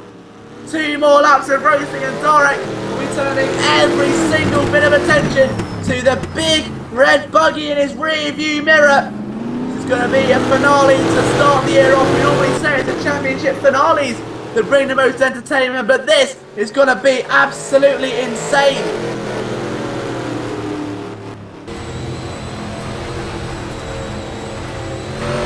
A 3.15.9 for Alex Giza. For our race leader, a 3.89. Belinas in third, Popo still fourth, 5th place still up for grabs.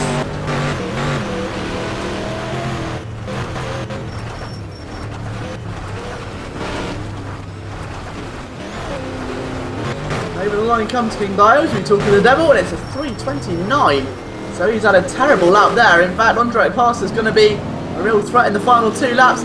Marlowe's and Engange again, we spoke about them both before. In battles, they go round the outside of one of the fastest corners on the circuit, over 100 miles an hour side by side through, and Engange has taken the position. If he can hold on to that, that will be an almighty move, won't it? It's only for 7th place, but in this championship, every position is valued.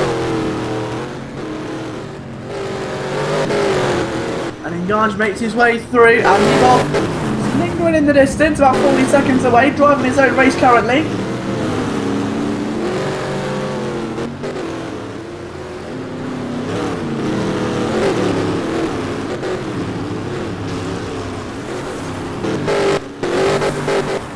Mallox just spun in 8th. Mallox just spun in 8th. And an absolute disaster there. He was going so well. Meanwhile, the dark stick, sorry. God, that's got to stick through now. The dark squid, they just retired. The dark stick back in the pit lane, unfortunately there. But Nos Mallox spins, and that's such a shame. He was there battling all race long with Engange, and he's now 17 seconds away on the penultimate lap of the race. A real shame for him there. But there's still a lot of fighting left, and Engange has gone completely scenic there. That is phenomenal how wide he's gone. It's almost like he's done that on purpose.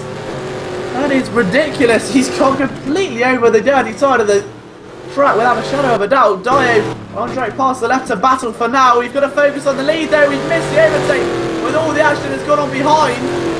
Alex Zhuzhin now in front of Darek. We said it's been a long time coming, but Zhuzhin may pull off the win of a century if he can keep this going. 4 seconds already clear of Darek.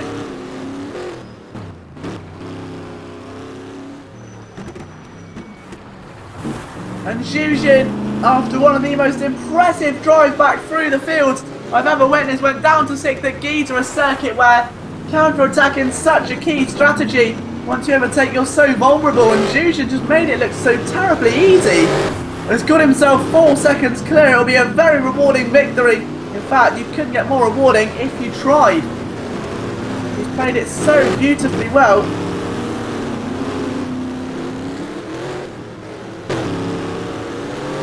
And over the line he'll come then very shortly to start his final lap of the afternoon. Zhuzhin through a 3:15.5 and Darek a 3:19.9. So it's obvious there Darek crumbled to the pressure as we enter the final stage of the race. Okay, we've still got one more piece of action coming up for you as well. It's all a bit delayed due to an issue very early on in the evening, but the main thing is we're able to broadcast to you these races right now. That is the main point here. Dio on great passer as well. All of them though struggling towards the end. I really couldn't call who's going to be in charge as they go over the start finish line. I mean, Andre, King Dio and Engange have been back and forth. It won't be Nos Mallox, who's got a while away off of that battle. There's no doubt about that.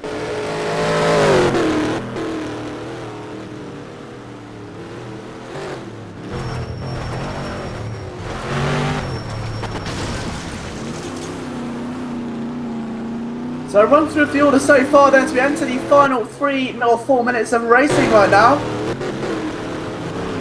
So it's Zhuzhin in first, second is Darek, third is Bolinas, fourth Popo, Andre Plaza fifth, Dio sixth, Engange is in 7th place, Mallox 8th, 9th Andy Bob, 10th is Rubar, 11th is Laradrich, and 12th is A Costa, 88th, 13th Clark 10, and Dark Stick who retired in 14th position. So our only retirement of the day is not a Dark Squid, it is in fact the Dark Stick.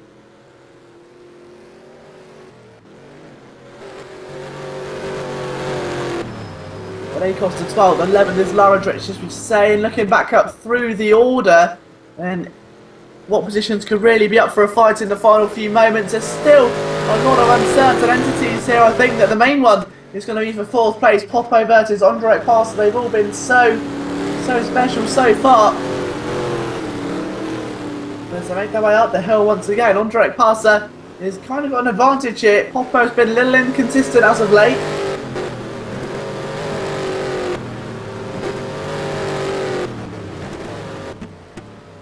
But up they come.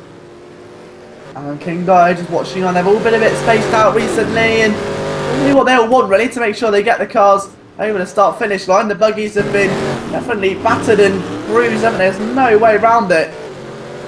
But Zhuzhin is going to make his way through towards the end.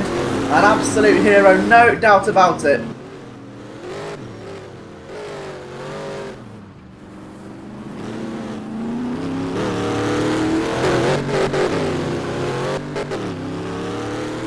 Final few minutes ticking away right now, just a few more corners away for Alex Zhuzhin.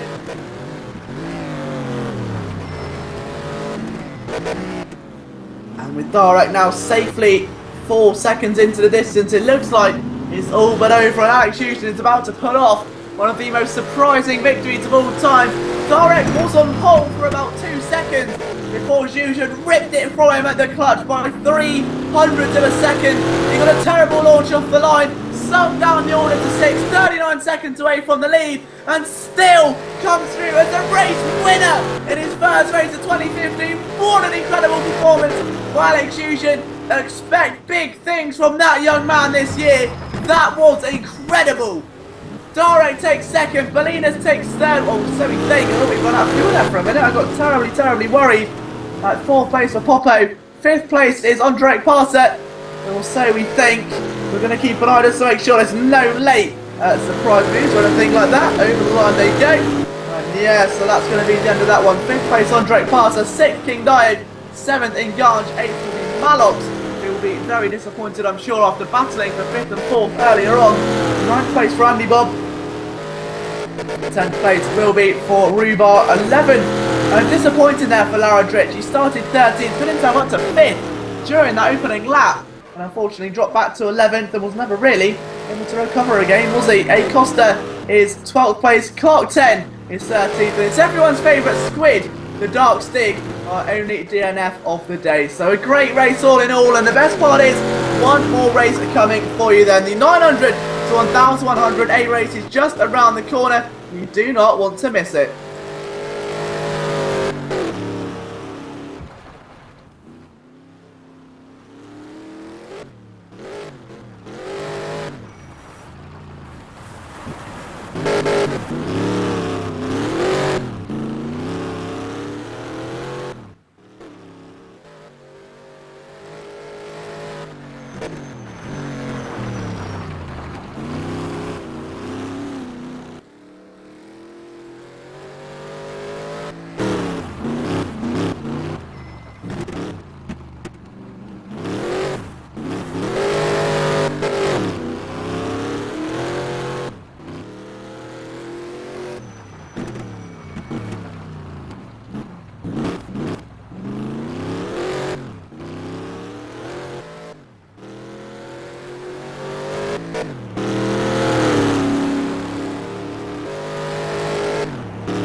So welcome back to Giza for the final qualifying session of tonight. Your first broadcast of 2015 is still very much alive. However, a big race coming up for you. 15 laps of Giza is going to be getting underway in just over 15 minutes time or so. We've got the Gladiators here today. It's been called a Clash of the Titans by our event administrator Kosako, and what could be one of the biggest races of 2015 then. And it's only the start as well. This is a brand new type of event, of course. It's off-road. We've seen it make a brief debut here before, but now this is a full-out assault here at Giza, and some of the biggest names are here to try and make that a reality. To mention a couple of them, we've got Lazarus 16, The Flow, we've got Elite Speedway for the FCUV crew. Mr. PAZ, Pro Driver Alex Jushin, the winner of last race, he makes his return. Tyro, Grivy, Jamie 1, some new faces inside the top Skillquant. For all of them, no strangers to Simraceway. It's good to see how they've all sort of come up through the ranks recently and really focused in the few months, well, few weeks that we haven't had a broadcast. They've all just got their Skillquants up and now all over.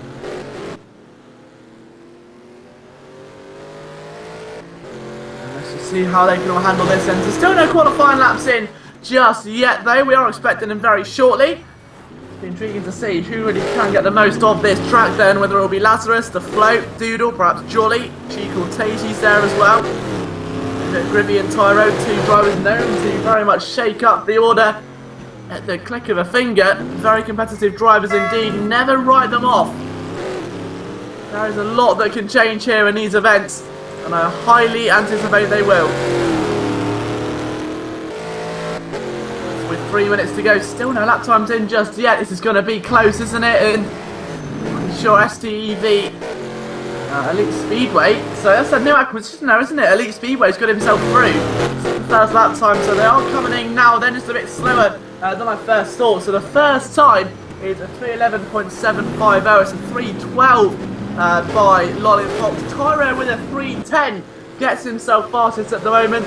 Elite Speedway is P4, Lollipop's in P3, but Tyro, absolutely sensational lap. Not a good first lap for Elite Speedway at all. He'll be disappointed with that.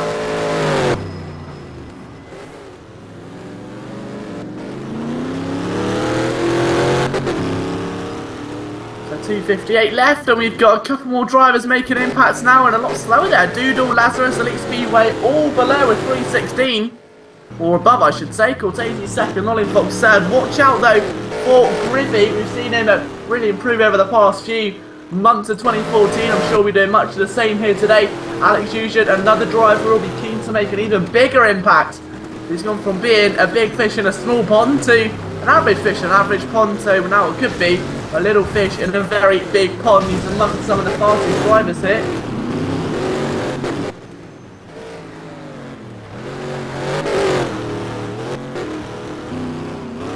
Tyro's still looking very composed at the front of the time sheet right now, and time is going to rather really play into a factor here because there's only 2 minutes to go, which means lap times will be fairly hard to come by for the rest of the field if they haven't got a good banker lap in yet. For instance, Luke Sky, who's 5th, 5 seconds away from the pole sitter. It's a huge margin, a huge deficit at the moment.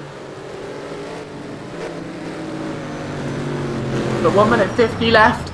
Is there going to be any late improvements from some of the drivers? Watch out for Grivy, though. This is the man we spoke about earlier on. I can really see this going all the way down to the wire. We saw it last session as well, don't forget. This time, though, it's going to be a whole different kettle of fish entirely, isn't it? So our laps won't come in until very late. Grivy, I'm pretty sure, is halfway through his lap at the moment. No, it's just not lap. No, he's had an incident then. So Grivy's on his 3rd lap. None of them actually counted just yet.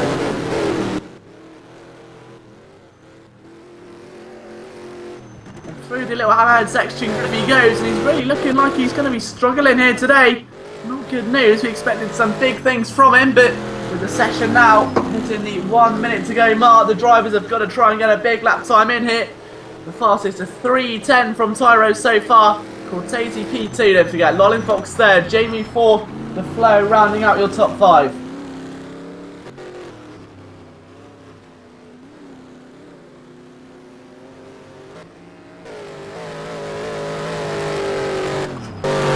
It's going to be interesting, isn't it? Still no more lap times coming just yet, though. Looking through the order, watch out for Pro Driver and PA. PA is normally very good in these sort of conditions, so watch out for him. He's currently on the first bit of gravel, and he's completely wrong actually. He's gone well onto the sand when he should really be on the gravel. Not good news in terms of his qualifying charge, but still, anything can happen.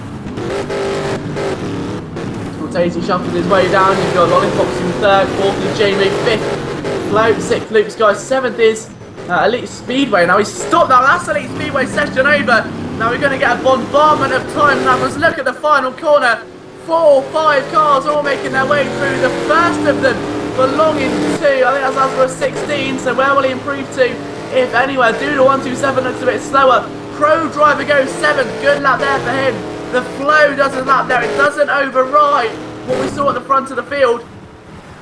And he's been pushed down now, I think it's Elite Speedway, so let's take a look at who else is going to be moving over the start-finish line. Tyro's one of those drivers that's going to keep his pole position time.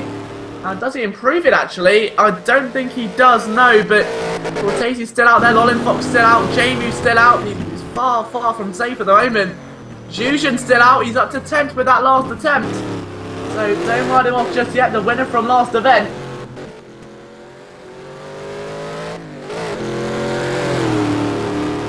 See what that man's capable of in the big leagues now. Another driver over the start-finish line. Big lap there, it looked like. Just all about the waiting game right now, isn't it? Jushin slides through again. He's got a few drivers to keep an eye on now. Grivy goes first. We said to watch out for Grivy, and that's a huge time. We said he's improved miraculously over the past few months. He makes his 2015 debut in the biggest Skillquant with some of the biggest names and takes pole position away from Tyro by 3/10. Big, big lap indeed. Now Cortese is still on the lap. I think Jamu's in. The rest of the drivers are indeed all done. It's just Cortese we're waiting for. So what has Cortese got to do? He's near the end of the circuit right now, but he's got another minute left on the lap. He's got to try and find something before it's too late. He needs 1.5 seconds to overthrow Grivy at the top of the time sheet. If he can't find that, it's going to be an almighty long race, isn't it? 15 laps is a very, very big amount of laps, especially considering they're 3 minutes each lap. So it's a solid 45, 50-minute drive here at Giza. Well, they've got to be working at their best, especially off that start-finish line. But for G. Cortese, he's going to be working at his best at the end of this qualifying session. I don't quite think he's fast enough to beat Grivy. He may get Tyro though. We said to watch out for Grivy and Tyro. They end up 1 and 2.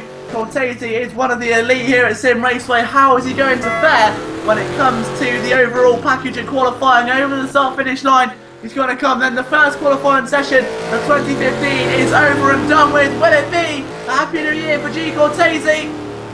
The answer is, it is, but it's not the one he's looking for. He improves. He's 2/10 away from Tyro, 5 from Grivy, but it is Grivy and Tyro that end up 1 and 2. Cortese 3rd, Rolling Fox 4th, and Jamie in 5th. We'll see how they fare as we start the race, the first race of 2015, very shortly.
So here we are then, the first race of 2015 for the biggest Skillquant in Simraceway. The biggest names, some new kids on the block. This one is going to go down as one of the greats. If qualifying's anything to go by, let's find out how the run to turn one is going to be. Grimby gets a bit of a pole start. It's Tyro that takes the lead off the line. Cortese on in box swapping. Jamie trying to get to the inside as well. Using the advantage there on the track. And it's been a terrible start by the poles. And Grimby is down to 12th position. He's got an absolute terrible start there. He'll be begging there's a restart. I don't think it's coming. It's been such a clean start by the drivers here today. Not good news for Grimby whatsoever. Trying to get around the outside of Jolly, and Jolly goes all the way but the right way there. Nice to see him back in the top Skillquant, but after that error it may not be that much longer. And they shoot down now that long hairpin down into the left-hander. Jolly right at the back of the field now, and one shoot it's in for Grimby. He's back up to 8th. And Elite Speedway, we got some information actually during the warm-up session. Now, we're used to seeing Elite Speedway a bit closer to the front of the field, but he didn't actually put in qualifying fuel, so he qualified on race fuel, which is why it was a bit further down the order, or so it would seem. So we'll see if he can maybe look a bit pacier during the race. Now, everyone will be on race fuel. If anyone's on qualifying fuel, that will become apparent very soon indeed.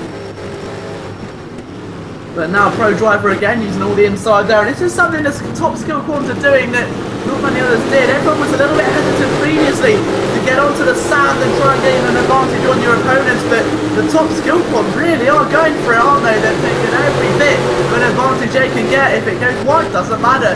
It doesn't matter if we're on the sand or the grass, or I'm sure there's a river that go through that as well. If it's an advantage and it's legal, these drivers will use it, no doubt about it. They will take the risks necessary to get themselves to the front of the order. So long as they know it's going to pay off. From Pro Driver there showing us exactly how to overtake going on the inside, the flow there, trying to get the car stabilised on the sand, but down the tarmac they come. Pro Driver looks so good currently, doesn't he? Looks like that, just a bit too wide, isn't he? Down to P11, he puts the car back forward again. PA in 12th, 11th is Yushin. The man who won the B race is now inside the top 12, looking very comfortable so far. We'll see if the situation changes, and Grimby's race goes from bad to worse as he makes Spaghetti Junction out of that corner.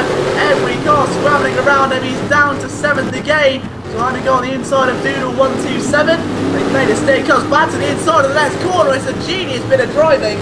Unfortunately, the momentum just wasn't quite there for him on the day, and he stays P7. Pro Driver narrowly ahead of him. He knows if he's got any chance of rectifying this and winning this race, he's got to try and do something early on. If he doesn't, he really is going to struggle.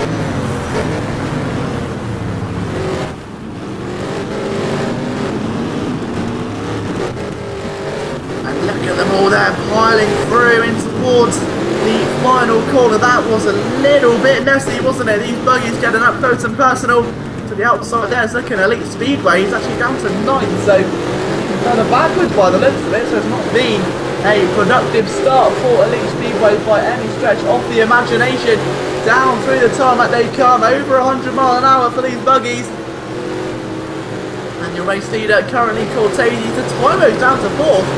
The guy who started at the front had been Timmy Dwarf. They had terrible starts to the race. The Cortese, Lollipop 2nd, Jamie 3rd, Tyro 4th. 5th place is going to change now because it's all gone a little bit crazy. We've got a car on its side there. That was just he gets it back stabilised again, but my goodness me, it's all been a bit hectic, isn't it, in the first lap or so? You wouldn't think this is a 48-minute race. You'd think this was a 10-minute endurance race. Well, 10-minute sprint race, I should say, but it's just been incredible. The drivers are giving it all out there. There's another spin in the background. Now that belongs to Lazarus 16. To get his car back in the right direction again.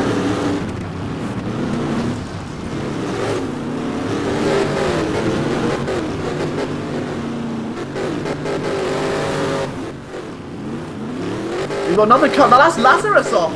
So not good at all there. He's really struggled actually. But instead he's wide at the back of the field in 14th. And Luke's got 13th, PA 12th. It's all shuffled uncontrollably. You may as well just throw a blanket over all of them and pick out a random car. You just don't know how things are going to fare.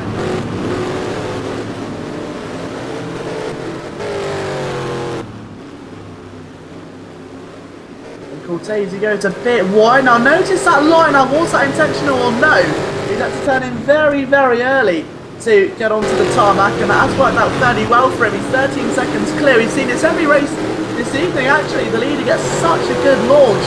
Well, by the time they get into the lead, I know it hasn't worked from pole this time, but as soon as you're in that clean air, it's unrelenting. Cortese through.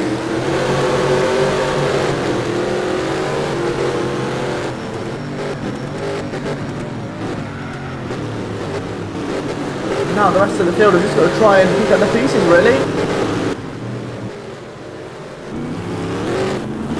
Let's see what the rest of the race will bring them. It's a long afternoon, bear in mind, and it's all still very much up in the air. Griffey down to 6th so far. Pro driver trying to get back on the inside of him yet again, and he's really struggling at the moment. This pro driver PL piling on the pressure at every possible angle.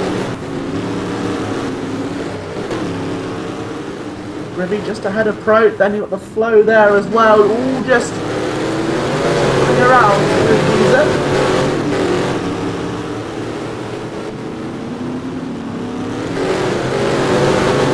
Pro driver, then the flare, and then that behind as well. It's just unrelenting. Giza jolly. Elite Speedway is like, yeah, so he is back to P11. There's still a lot of work left to do though, isn't there? As Griffey climbs up there through the dip. 127 there in P5 as well.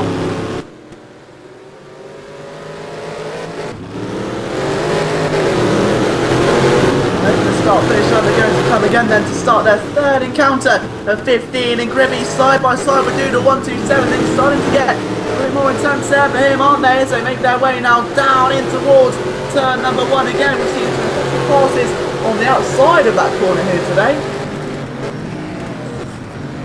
Now down in towards turn number 3. It's 3.9 mile long circuit. Drivers starting to try and gain some slipstreams on each other.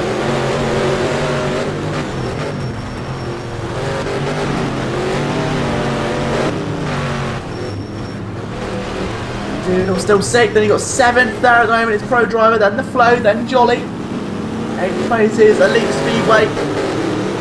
10th, sorry, and then you got 11th there for Luke Sky, and it's just looking at the moment like it's a lot more conservative, and you can see why as well, that it's a much longer race. 9 laps is one thing, but to do it for 48 minutes almost around this circuit is something else entirely, and these drivers will be no strangers to this length of racing, but when you put them on changing surfaces, changing terrains with unpredictable cars, it can bring some very interesting results.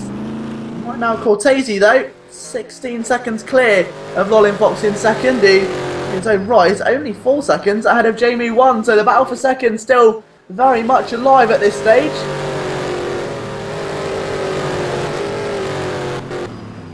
Making their way up through the gears now, a little bit of a sideways movement for Lolin Fox, even bigger one for Tyro, so Tyro recovers to P4, Grimmy and Tyro 4th and 5th at the moment, which isn't too bad. I mean, they started 1st and 2nd, they had a terrible start. Grivy down to 10th after the first lap, which was not good news at all, was it? Terrible start.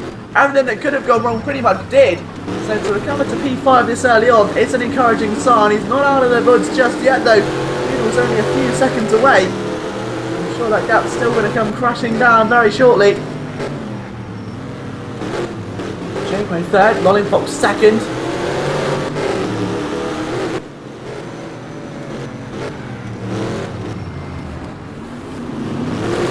Fox still trying to pull away from Jamie, which again much easier said than done, and Doodle now got a world of trouble coming. A bit of a very wide corner there for the flow indeed. He's not going to like that outcome of that one at all. No driver doing the very best he can to shuffle through Doodle unnoticed almost and sneak underneath, but again easier said than done. Trying to get the undercut through the elevation change, it's a sneaky method. It does often work though. The buggy so. Completely different story.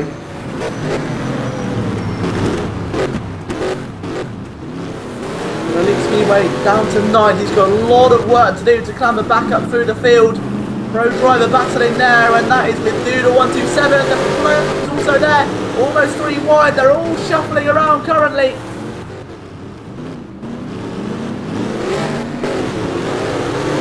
And down now onto the main straight again. And they're all jumping and bustling around, aren't they? This is going to get very intense very quickly. Pro driver trying to defend. The flow's there. Watch out for Doodle. In the mix, just lingering, trying to make the best of the situation. And you've got to feel like there is a top 5 spot here. Pro driver is trying to catch Griffey. He's 12 seconds back, so it's not like it's out of reach, but it may be now. If he's going that wide, he's relinquished it to the flow, and he's relinquished it to Doodle127. So both make it through then on that number 4 and 15. Then that's ticking on by now. And Fusion still 12th, it's respectable so far. The man has just driven his heart out for half an hour. Now we're going to do another 48 minutes. It's a commendable effort, no matter where he finishes. And it just shows his true driving character and the commitment, doesn't it? From everyone who races here in Simraceway, they're also poised, ready to pounce. Everyone's so vital. Just cannot believe how dedicated and concentrated they all are on getting such a good result. And as the midfield start to separate just a tad now, the main battle going with Doodle and I think that's driver PL, isn't it? Yeah, pro driver PL will be there or thereabouts.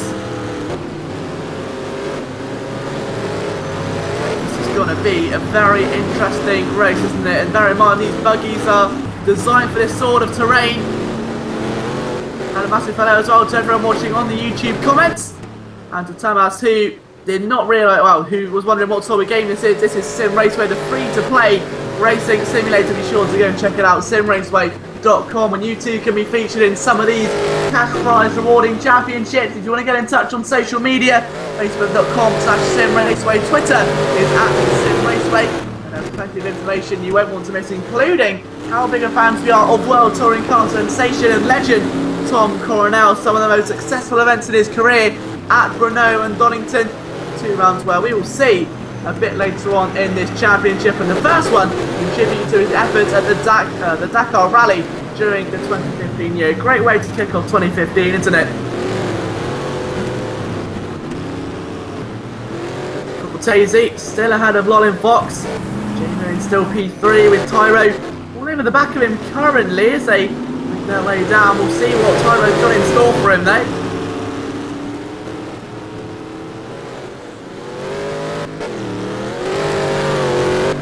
Look on board there with Tyro, and he's looking much more composed than he was at the start of this race, and it's easy to understand though, isn't it? Well, you know, you qualify in the front row of the grid, you're in the biggest Skillquant, you've got a lot of people watching you on the live stream, tensions can rise, and especially when you're in that sort of position, it's your first real attempt in quite some time at the big Skillquants, that you do perform to your best level. I mean, it doesn't just happen in racing. No matter what line of work you're in, as soon as there's pressure, you do step into that other place. And some drivers deal with it lightly, some drivers find it really tough to work under pressure. And when you've got 9, 10 other drivers waiting to pounce on every tiny little error you make, it can mean that you don't get off to the best of starts. As soon as you settle down again, you're all fine, and it's like you were never absent. But for those first few moments, they're so vital, and you only learn how to deal with them through experience, and the more time you spend in this Skillquant, the more experienced you will inevitably become. So be sure to watch out for Tyro and Griffey. They're not going to be departing the top Skillquant anytime soon. They've already established here they've got more than enough pace to be worthy of a weekly starting spot, at least for this championship.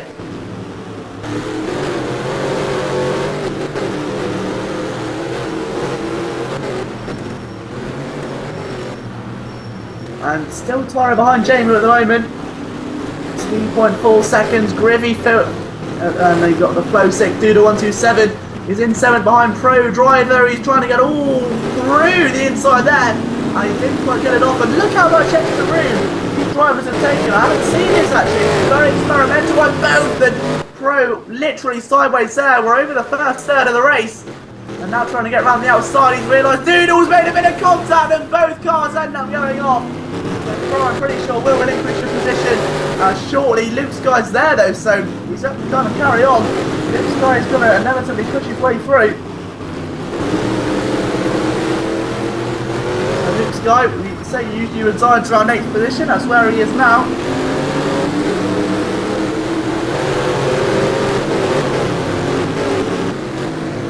the order. Luke Sky, SDEV Elite Speedway.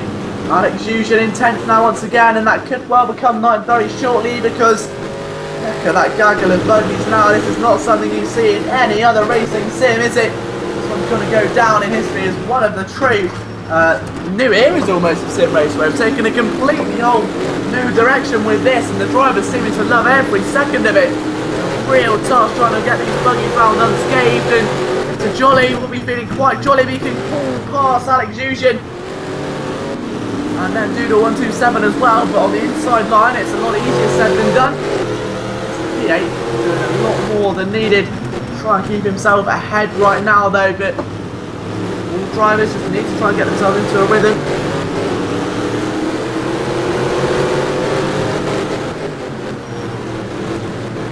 And that's a lot easier said than done with the surface changing as much as this. The terrain is so unpredictable, and Elite Speedway goes wide. Giza goes through and holds on yet again, so Giza up to P9. He's expanding very quickly. He'd have to try and catch Luke Sky before he pulls away. He's already 8 seconds into the sunset, so to speak.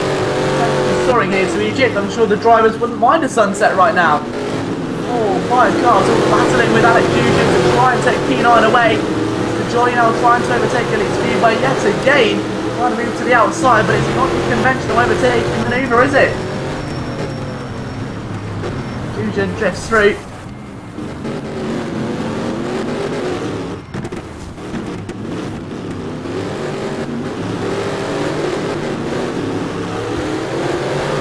My goodness me, Giza is having a torrid time trying to defend from Elite Speedway, and Doodle Jolly round the outside of P8 through the final corner, and he's going to be really hard pushed, isn't he? He's got those 2 concrete blocks either side, he has to put inside.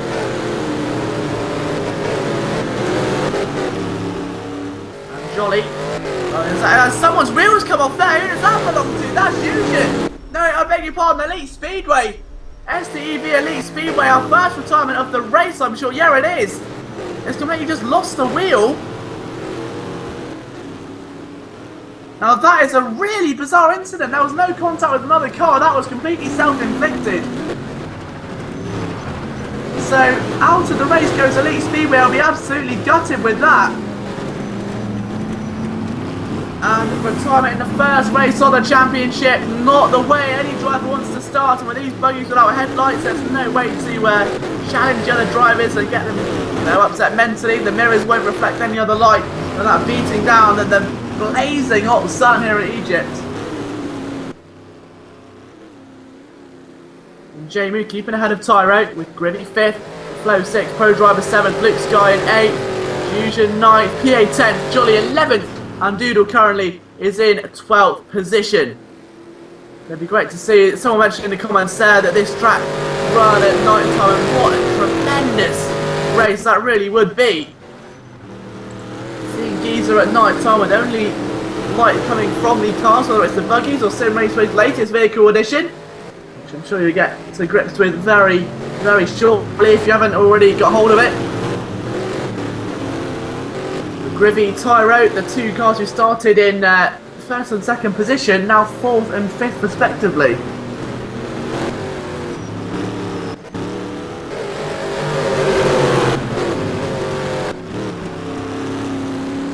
And now making their way, shuffling through. Look at Tyro trying to catch Jamie 1 to get himself back on the podium.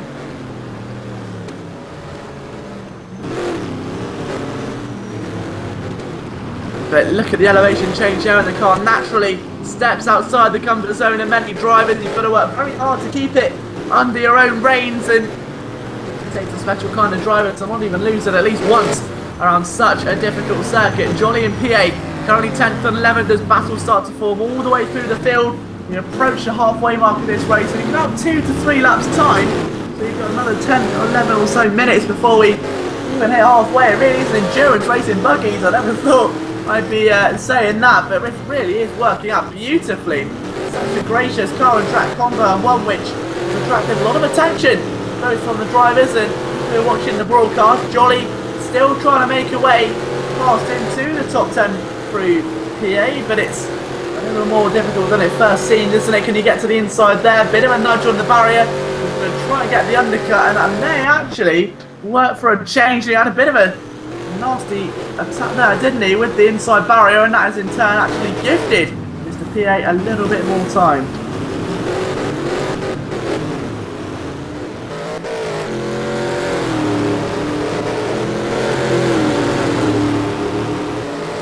We're able to start finish line for another lap, and Jolly starts it in the righteous fashion. Potential move on PA lined up just around the corner.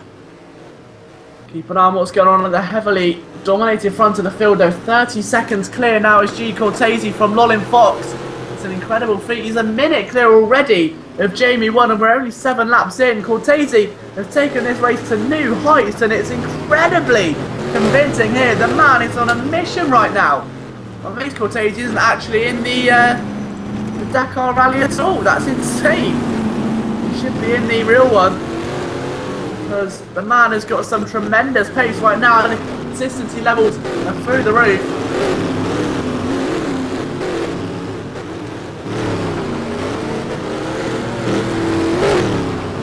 Cortese, Lolin Fox, Jamu still ahead of Griffey and Tyro at the moment, but Griffey looking like he could be challenging for second place very soon, and it won't be too much of a disappointment if he ends there. Jamu's still very sideways, and that's going to allow an advantageous Griffey pass. Perhaps he's on the inside, and Griffey back up into second, or is he though? Because watch out, Lolin Fox still there or thereabouts. Placing over third, I beg your pardon, so it's Jamu and Griffey who are duelling at the moment. Lolin Fox is miles off into the sunset. This is over third. Griffey back on the inside yet again. And Jamie sweeps it round. A little bit of a tap there for both parties. I don't think that was intentional at all.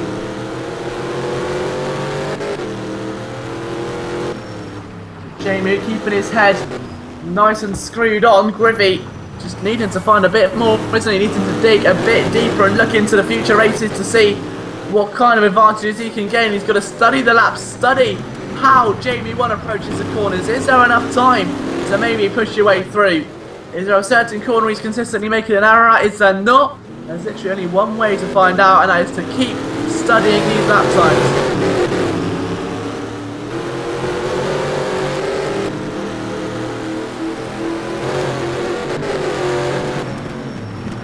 Griffey now on the outside, and the wheels, I'm amazed there wasn't a brush of rubber there on the wheels. That was incredibly close, and now Griffey trying to cut underneath. Jamie's in a world of trouble. Griffey over the bump, somehow on the outside line, sweeping it all the way around, and he's not able to do so just yet though, is he? Heavy on the brakes. Jamie defending with everything he's got right now as we approach the halfway stage at the end of next lap. And Griffey still in the slipstream. Jamie by no means out of it just yet.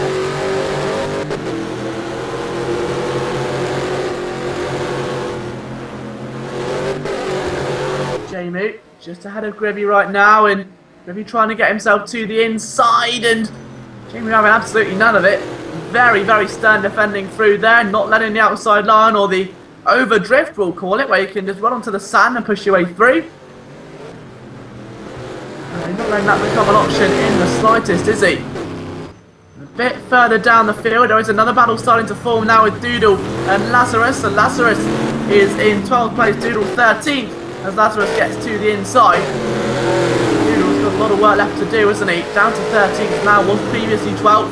Lazarus passes him into the final corner. Doodle tries to get to the inside. You've got to be careful though. Those rocks will not forgive you if you go a bit too deep. They are not there for the faint-of-hearted. Doodle's still 13th. Lazarus still in 12th. 11th Holly. A pro driver as well. He's got Luke all over the back of him there. Luke currently 8th at the moment. Mr. Consistency, isn't he, in 8th place? You've got to feel like that he's been arguably one of the most consistent drivers that Simraceway has ever seen, actually, looking back over the past 12 months. And you can really not underestimate this young man, can you? Especially take a look at the midweek championships, where he's picked up numerous podiums along the way as well. Very successful. And even in the weekend ones, still always hangs around that midfield, sometimes a little bit higher. Always there or thereabouts, just waiting to pick up on any mistakes by drivers around him. Jamie 1 still third. Lolin Fox still clings on to second at the moment by 36 seconds, but it's Griffey that's doing all the attacking in P3. Over the sand they go again off the tarmac. So lap number 8 and nearly lap number 9, and Cortese 48 seconds clear now. And the man is just on another level, isn't he? Either a different level entirely, he's one a few levels below.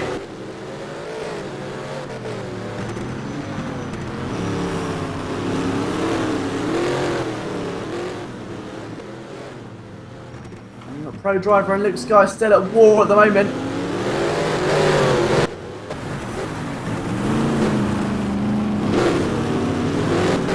A little bit wide, wasn't it, there for the man we were keeping an eye on. There's 3 drivers interlocked in that little war at the moment. You've got pro driver drifting his way through, looking very neat and tidy, with a little bit of more conservative Luke Sky 80 at the moment, seeing if he can just maybe outsmart pro driver, and it almost worked a couple of occasions, but it's not been the most consistent method.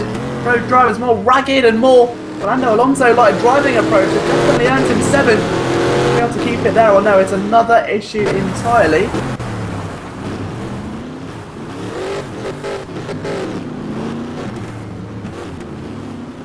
Look how close they were through there.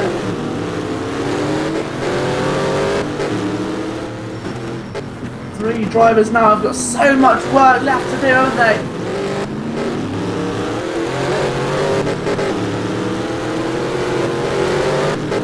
On they go, pro driver to start another lap. You've got Luke Sky still very much in his mirrors. Not go away anytime soon, is it? Oh my god, Jamie's gone completely wrong there. He's mounted the bubble shooter, or what he's doing.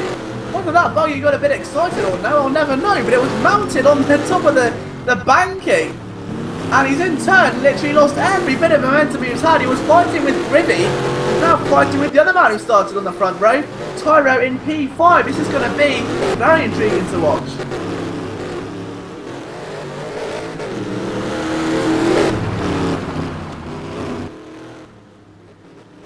And now look at this, Tyro trying to desperately move to the inside while the opportunity's there. You can't blame him for trying, can you? Jamie, a much faster car. Tyro lost that man, the second position, and it's never really come back around for him, is it? But now he's got a real chance to make something of this, and he's lost a little bit of time there, isn't he? The car twitched to the right-hand side as he's in the slipstream of Jamie. And it's not really a slipstream here. The dirty air plays such a big effect as you're picking dust up into your opponent's face. The sand, the dirt, the gravel, the stones all go flying over the air ducts. That's why it's so difficult to pass with these buggies as you fly up here around the pyramids of Egypt here in Giza.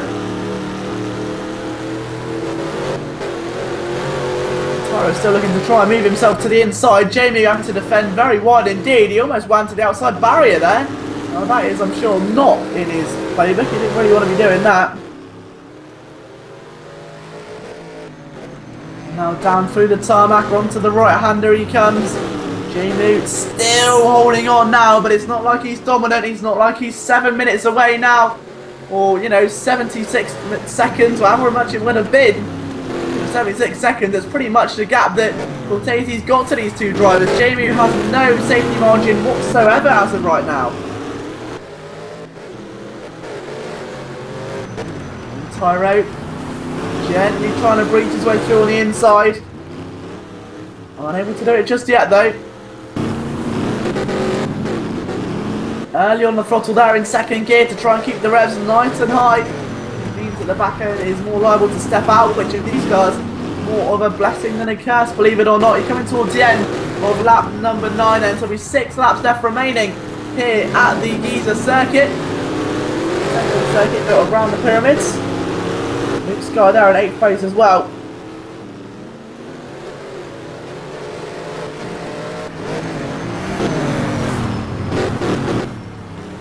And now the flow's gone very wide and Luke Sky's able to sneak right through. And I don't know how the flow's been able to sneak back underneath there, but a bit of wizardry. It was side on there with the barrier. Not good news for the flow somehow. That car is still in front of Luke Sky. I'll never know how the flow was able to push that car back through. And again he's struggling now. So pro driver has escaped the clutches of Luke Sky and moved off into the distance. And now the flow's battling with Luke Sky. So Luke Sky just can't get a break. All he wants to do is stay there in 8th position or have a bit of a fight with one driver. He just can't seem to get a bit of empty space here. Meanwhile, Tyro going very sideways, trying to stay with Jamie. I'm pretty sure that advantage must have disintegrated quite some time ago. The gap now about 3 seconds, as it were, just a couple corners back. Sky and the Flow still very much at war at the moment, though. Fusion there 9th, Mr. Jolly 10th, PA 11th, Top Doodle 13th, Lazarus. Still plenty of action left to come in from the Giza circuit. 6 laps is the amount of laps I'm pretty sure that the 500 to 900 A race did, if I'm not mistaken. I may be wrong, so expecting a bit more like a sprint now for the final stint, but these drivers having already driven so much here about this circuit, whether it's just the hot laps, the practice, the setup gauging, everything is going to be playing into effect here, and it's such a difficult circuit to predict. Some of the corners you go into blind as well. It's really, really tough.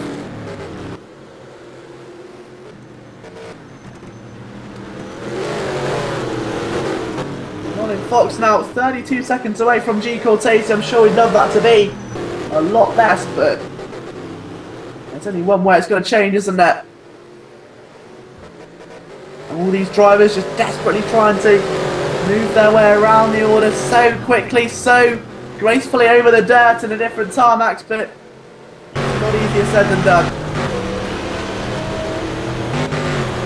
New Tyro, Pro Driver we should say, then the Flow and Luke Sky as well, and all three of those drivers still yet to incorporate their driving style into the Giza format, so to speak.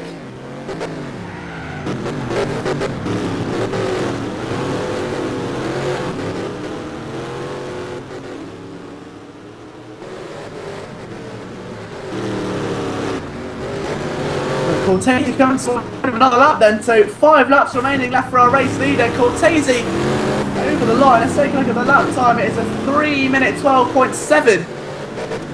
Colin Fox is going to go over following soon, about 30 seconds away. I think you've got Gribby in 3rd, 4th place Jamie.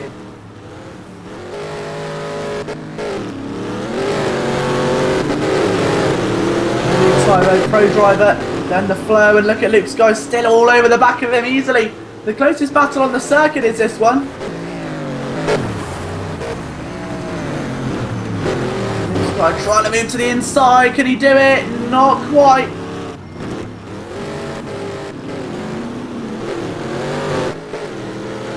And Luke Sky's almost spotted his son behind the wall. I don't know what he's done wizardry there behind the wheel of that car, but the buggy was almost all but lost. And Luke Sky's able to keep control of it. You can see what it's done to the tyres. He almost lost it there again on the final corner. Still behind the Flow. It's a big, big disadvantage to take this late on during the race. About another 10 minutes of action here, well, another 15 minutes we should say. And there's the Flow, almost drifts into the wall there. That's not good news at all, is it? Pro Driver still P6. The drivers ahead of them as well, all settling down a little. I think there's not really much they can do now. It's all 30-40 seconds apart from their nearest competitor. Doodle and PA 30-40 tenths away from their nearest competitor. Over the start-finish line they go. Start lap number 11. Turn number 1, and look how close they run to that wall. It gets me every time. Always puts the heart in your mouth kind of moment. Lazarus is there as well. This is for P, 10, 11 and 12. 2 red buggies trying to chase down the one orange one. It's almost like a game of catch the pigeon. Shooting down through the ever-changing terrain of Giza. Look at the amount of lumps and bumps these drivers have to circulate over. And Doodle just behind now. He's got very close to the back of PA. A bit earlier on the brakes just to avoid contact. He's trying to get to the inside. Got to watch out though. And he's been able to push through, and it was a bit lucky. If it wasn't for Lazarus, I don't think the move would have come off, but Lazarus made a bit of an impact and almost nudged him forward unintentionally. So Doodle now up to 11th, PA down to 12th. Lazarus still stays in 13th with 1 retirement so far.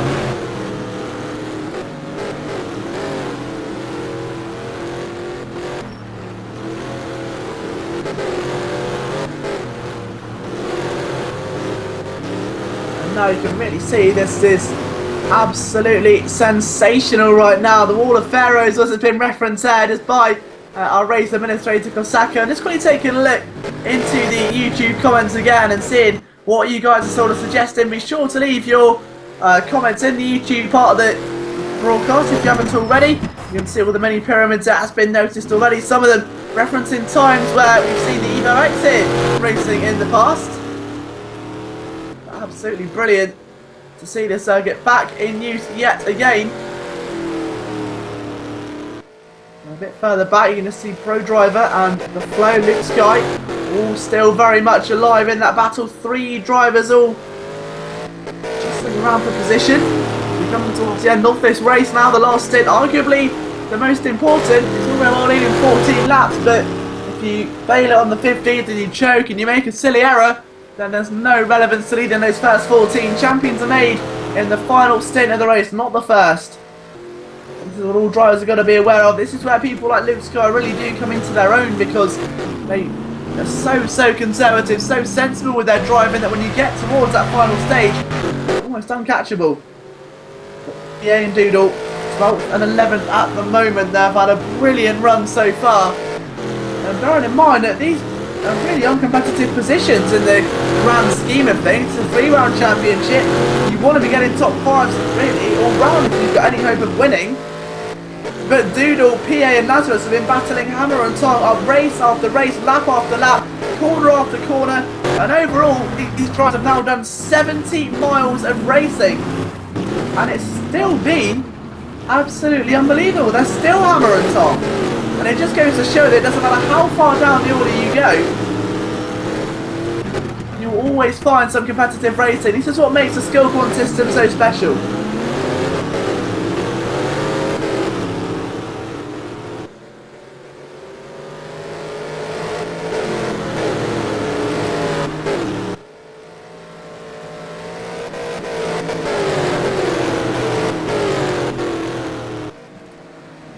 Doodle still heads that battle at the moment, as we were saying earlier on though, and meanwhile the overall battle's headed by G. Cortese by a whopping 43 seconds. The man is on another level right now as Ronnie is second, third Gribby,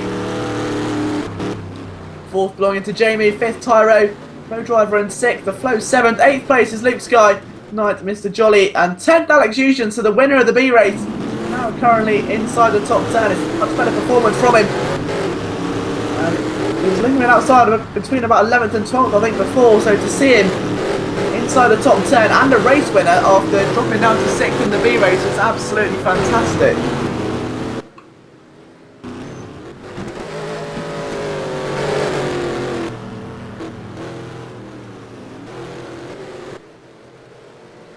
And Pierre's gone a bit wide, and Lazarus able to sneak through there, so that was going through the Yamaha part of the circuit, and now PA trying to shift through past Lazarus again to counter-attack it on the outside. Exactly what we were referencing earlier on. He's done so nicely. And finally, a bit of leeway for Doodle. They're all escaping into the sunset now, but Doodle has got his running shoes on. He's going to turn into Usain Bolt and just leg it now. While PA and Lazarus,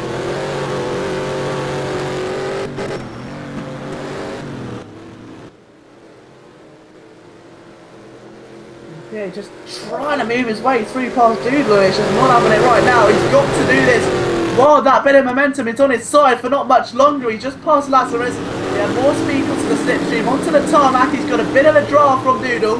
The only place on the circuit he can really optimise the slipstream. Down now into the right hander. He's got a lot closer, as you can see. Doodle's little run away has turned into a bit of a police chase, isn't it?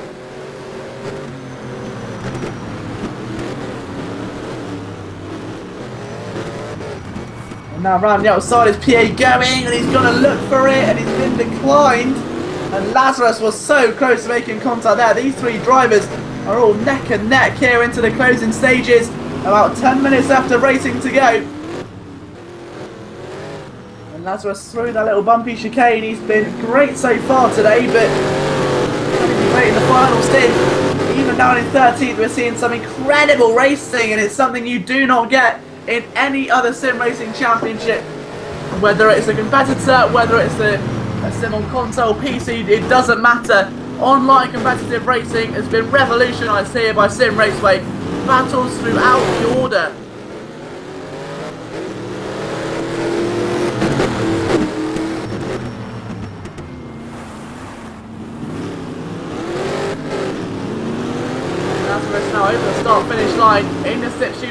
going to start his lap number 13, 3 laps to go.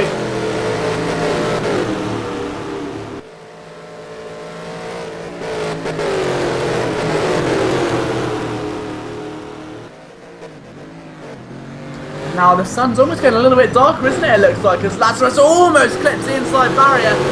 Forced to look at PA once again, and these three have just been magnificent. There's no other choice about it.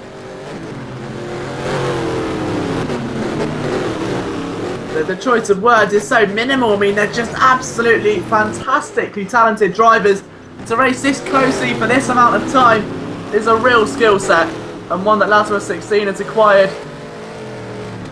So to shuffle through there, can he get to the inside? Almost a bit too deep there, didn't he, Mr. P8? A little bit wide on the dirt again, and this is what has made this Skillquant, as we said before, so different compared to what we were seeing with the 500 to 900 and the 900B, is that they're more risk-takers, it seems here. Everyone wants to try and go for that extra bit of time. They are not scared to use the dirt. They're not scared to get off of the dirt onto the sand. Whereas before, everyone was strictly on the dirt. They're strictly losing control. But here, they're happy to go over the bumps if it means getting them more time. It's all legal. As long as you don't pass out of those red and white tape lines, then it's all perfectly legal. These drivers are very much aware of that sort of scenario, and it's really benefited them. It's gave them a lot of tenths of seconds in terms of lap time. It's given them a lot of confidence when it comes to overtaking. It's given us a much more entertaining climax to the race. We're getting ready to start the penultimate lap any minute now. G. Cortese, in fact, has already started it with a 3:09.736. So I'm literally stunned. I just put my hand against my head. I've got no idea how that man is so consistently fast around this circuit. He wasn't on pole. Doesn't even matter. He's been sensational today. Absolutely brilliant. I'm sure it's only going to continue into the final couple of laps as well. We've got a retirement to tell you about, and it's come from a certain Mr. Elite Speedway. Well, he's left the game, George. Elite Speedway's left the game. So just making sure that I thought we lost another driver, but it was Elite Speedway just leaving the game after retiring back on lap number 6, I think it was. So real shame there for Elite Speedway, but hopefully there'll be no more retirements here. It's been, bear in mind as well, it's another issue we haven't even touched on here, that the drivers have not even had a high attrition rate. This circuit is 3.9 miles long. It takes 3 minutes for a lap, and there's 15 laps. That is one of the most grueling things possible. It is the desert equivalent of Le Mans. There's no other way to describe it. Le Mans about a 3-minute lap with, you know, cars which are designed specifically for that type of environment. These buggies are as well, hence why the two fans there you'll see, and I'm sure you've already noticed them already because of our masterful camera work by Dimitri, but just below the brake lights are those two fans. They blow back, so any dirt that comes over the top of the roof, any dirty air, rocks, pebbles, sand grains, anything like that gets blown backwards. So these cars with the high JCB suspensions, the rigid area of the car, I think the tyre base, the wheels shaped up, designed to a specific orientation. You can see the body shell as well, it's all very screwed together, nuts and bolts. There's not a lot of aero design there. So this car is specifically designed for this type of environment, very much like your Le Mans prototypes or your GT cars. This circuit, 3.9 miles long. Le Sard is something very similar, and it's got plenty of elevation changes, and it's a circuit which will push that specifically designed vehicle to the limit and beyond over a long period of time, and that's exactly what Giza does today through the wall of Pharaohs. Cortese has been pushed beyond his limit, I can assure you, and on the the penultimate lap, he's about to start the final one now. He's been pushed so far that as soon as he crosses the line, it wouldn't surprise me if he just puts his head on top of the steering wheel and just cries for a minute or just lets it go, because he's been absolutely unbelievably fast today, consistent throughout, and that takes some real skill, some real talented driving from G. Cortese. There's no more deserving race winner on this circuit right now. And now Doodle and Mr. PA back battling again. Their interlock wheels just a couple of moments ago. PA trying to get to the inside, he hasn't been able to just yet. Doodle 127. He's starting to lose a bit of ground. And I think that may have actually cost him. Yeah, PA's gone round the outside, and that's the move right on the penultimate lap as well. Now it may not be enough just yet. as he's gone very sideways, and that's only going to play back into the hands of Doodle. But these two gladiators have been dueling away all race long. It's going to be an explosive finale for both of them.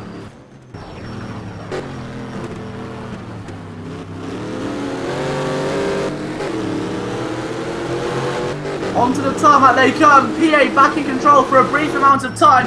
Will it turn into a race ending 11th place, or is it going to be a little bit more unpredictable?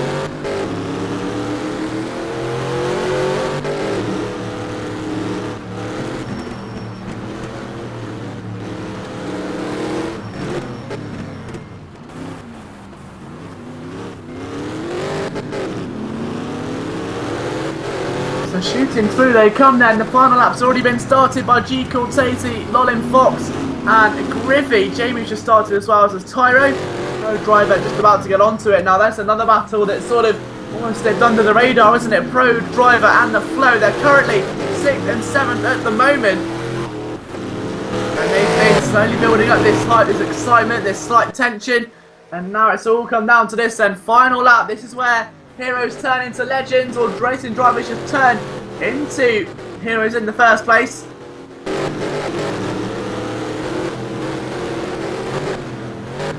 can already see that the Flow is stepped it up a notch, isn't he? These buggies are taking slightly wider lines, and he almost touches the barrier there. Pro driver very sideways. So many variants to this final lap right now, climbing up through as the rear tyres spin and cry out for a little bit more traction. That's so important through that part of the circuit. PA is back behind Doodle again. There was a retirement to tell you about, and it was Lazarus. So you weren't wrong, Lazarus did retire. It's now just those two fighting then, so my apologies there for missing that. Lazarus out of the race. It's PA and Doodle that are left to their own devices in a one-on-one duel to the end. 3.9 miles separate these two buggies from an 11th place, and whoever gets it is going to feel like a championship victory. Over the humps and bumps they go of Giza, and Doodle 127 is doing his utmost here to keep PA at bay.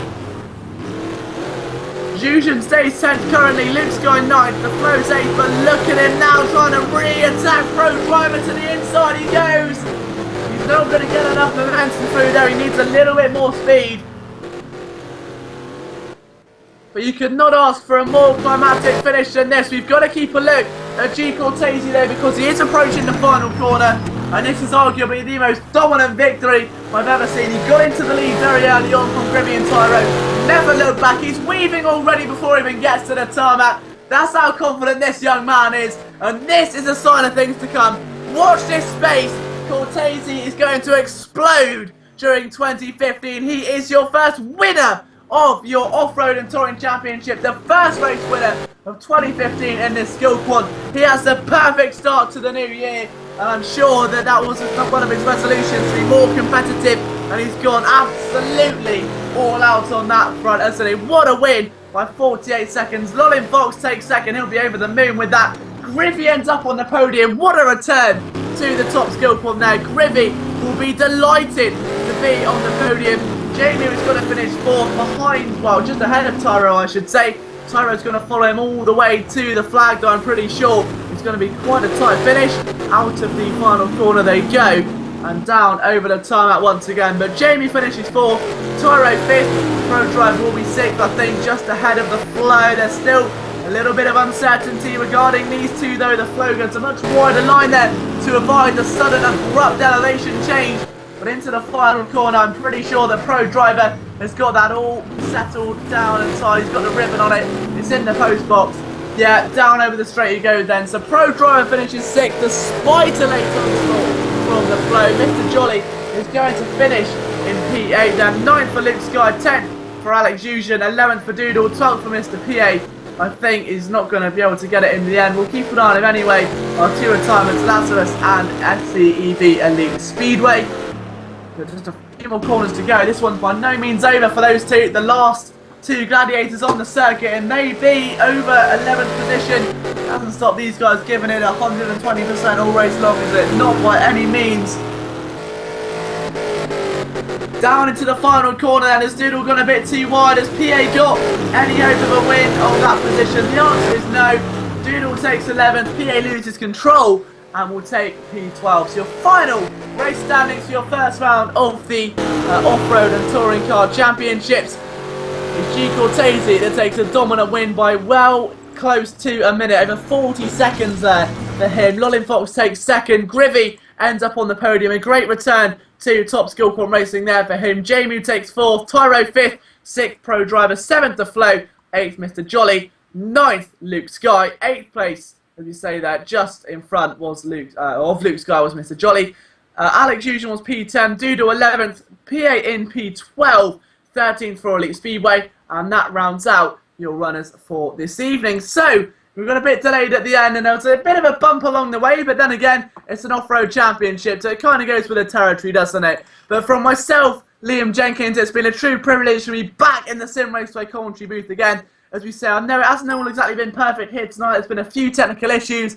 The race initially was delayed by about an hour, but we're glad we got there in the end. Thank you for sticking with us. I know it hasn't been easy, and, you know, finding stuff to do in an hour can be a little bit time consuming, but thank you for bearing with us. Thank you for being so patient and for still giving us packed grids, packed racing throughout the first round of this championship. And of course, a massive best of luck to Tom Coronel. If he does somehow get hold of this message, everyone at Simraceway is rooting for you for the climax of the Dakar Rally and for all of your adventures into the WTCC season. The next round of the championship coming from Brno, celebrating one of easily Tom Coronel's greatest races in his entire career, which took place, don't forget, a few years ago. You don't want to forget this race coming up. So Brno, the 2011 World Touring Car Championship cars being used, and it's that same season where, of course, it was Brno. He ended in front. I think he won nearly 2 races, but he split the 3 Chevys of Muller-Menu and then Rob Huff's BMW. So a great race there for Tom Coronel. Hopefully an equally great race next weekend here in Simraceway. So a massive thank you as always to our cameraman Dimitri for putting on such a good broadcast with the music, the camera angles, the in-between race coverage as well. It's been a true honour to work with Dimitri over the past few months, and I really do hope we see him through all of 2015, because this broadcast is just going to get better and better and eventually explode, I can assure you. To our events administrator Kosako, who I'm pretty sure got his money's worth here today, after not only giving us such a good car and track combo in commemoration of such a good cause, but also to fix the issue. It could have easily destroyed round 1 and see it delayed a week. So it almost didn't happen, but Corsacco worked overdrive, I'm pretty sure, drank a couple of cans of Red Bull and worked at 87 miles an hour to get this race back on. So if you do get a chance to talk to Kos in the web chat, be sure to give him your appraisal, because he definitely does deserve it. So from myself, Liam Jenkins, thank you all for watching. Thanks to everyone at the PDC at Simraceway. We'll see you next weekend for round 2 of your off-road and touring championship.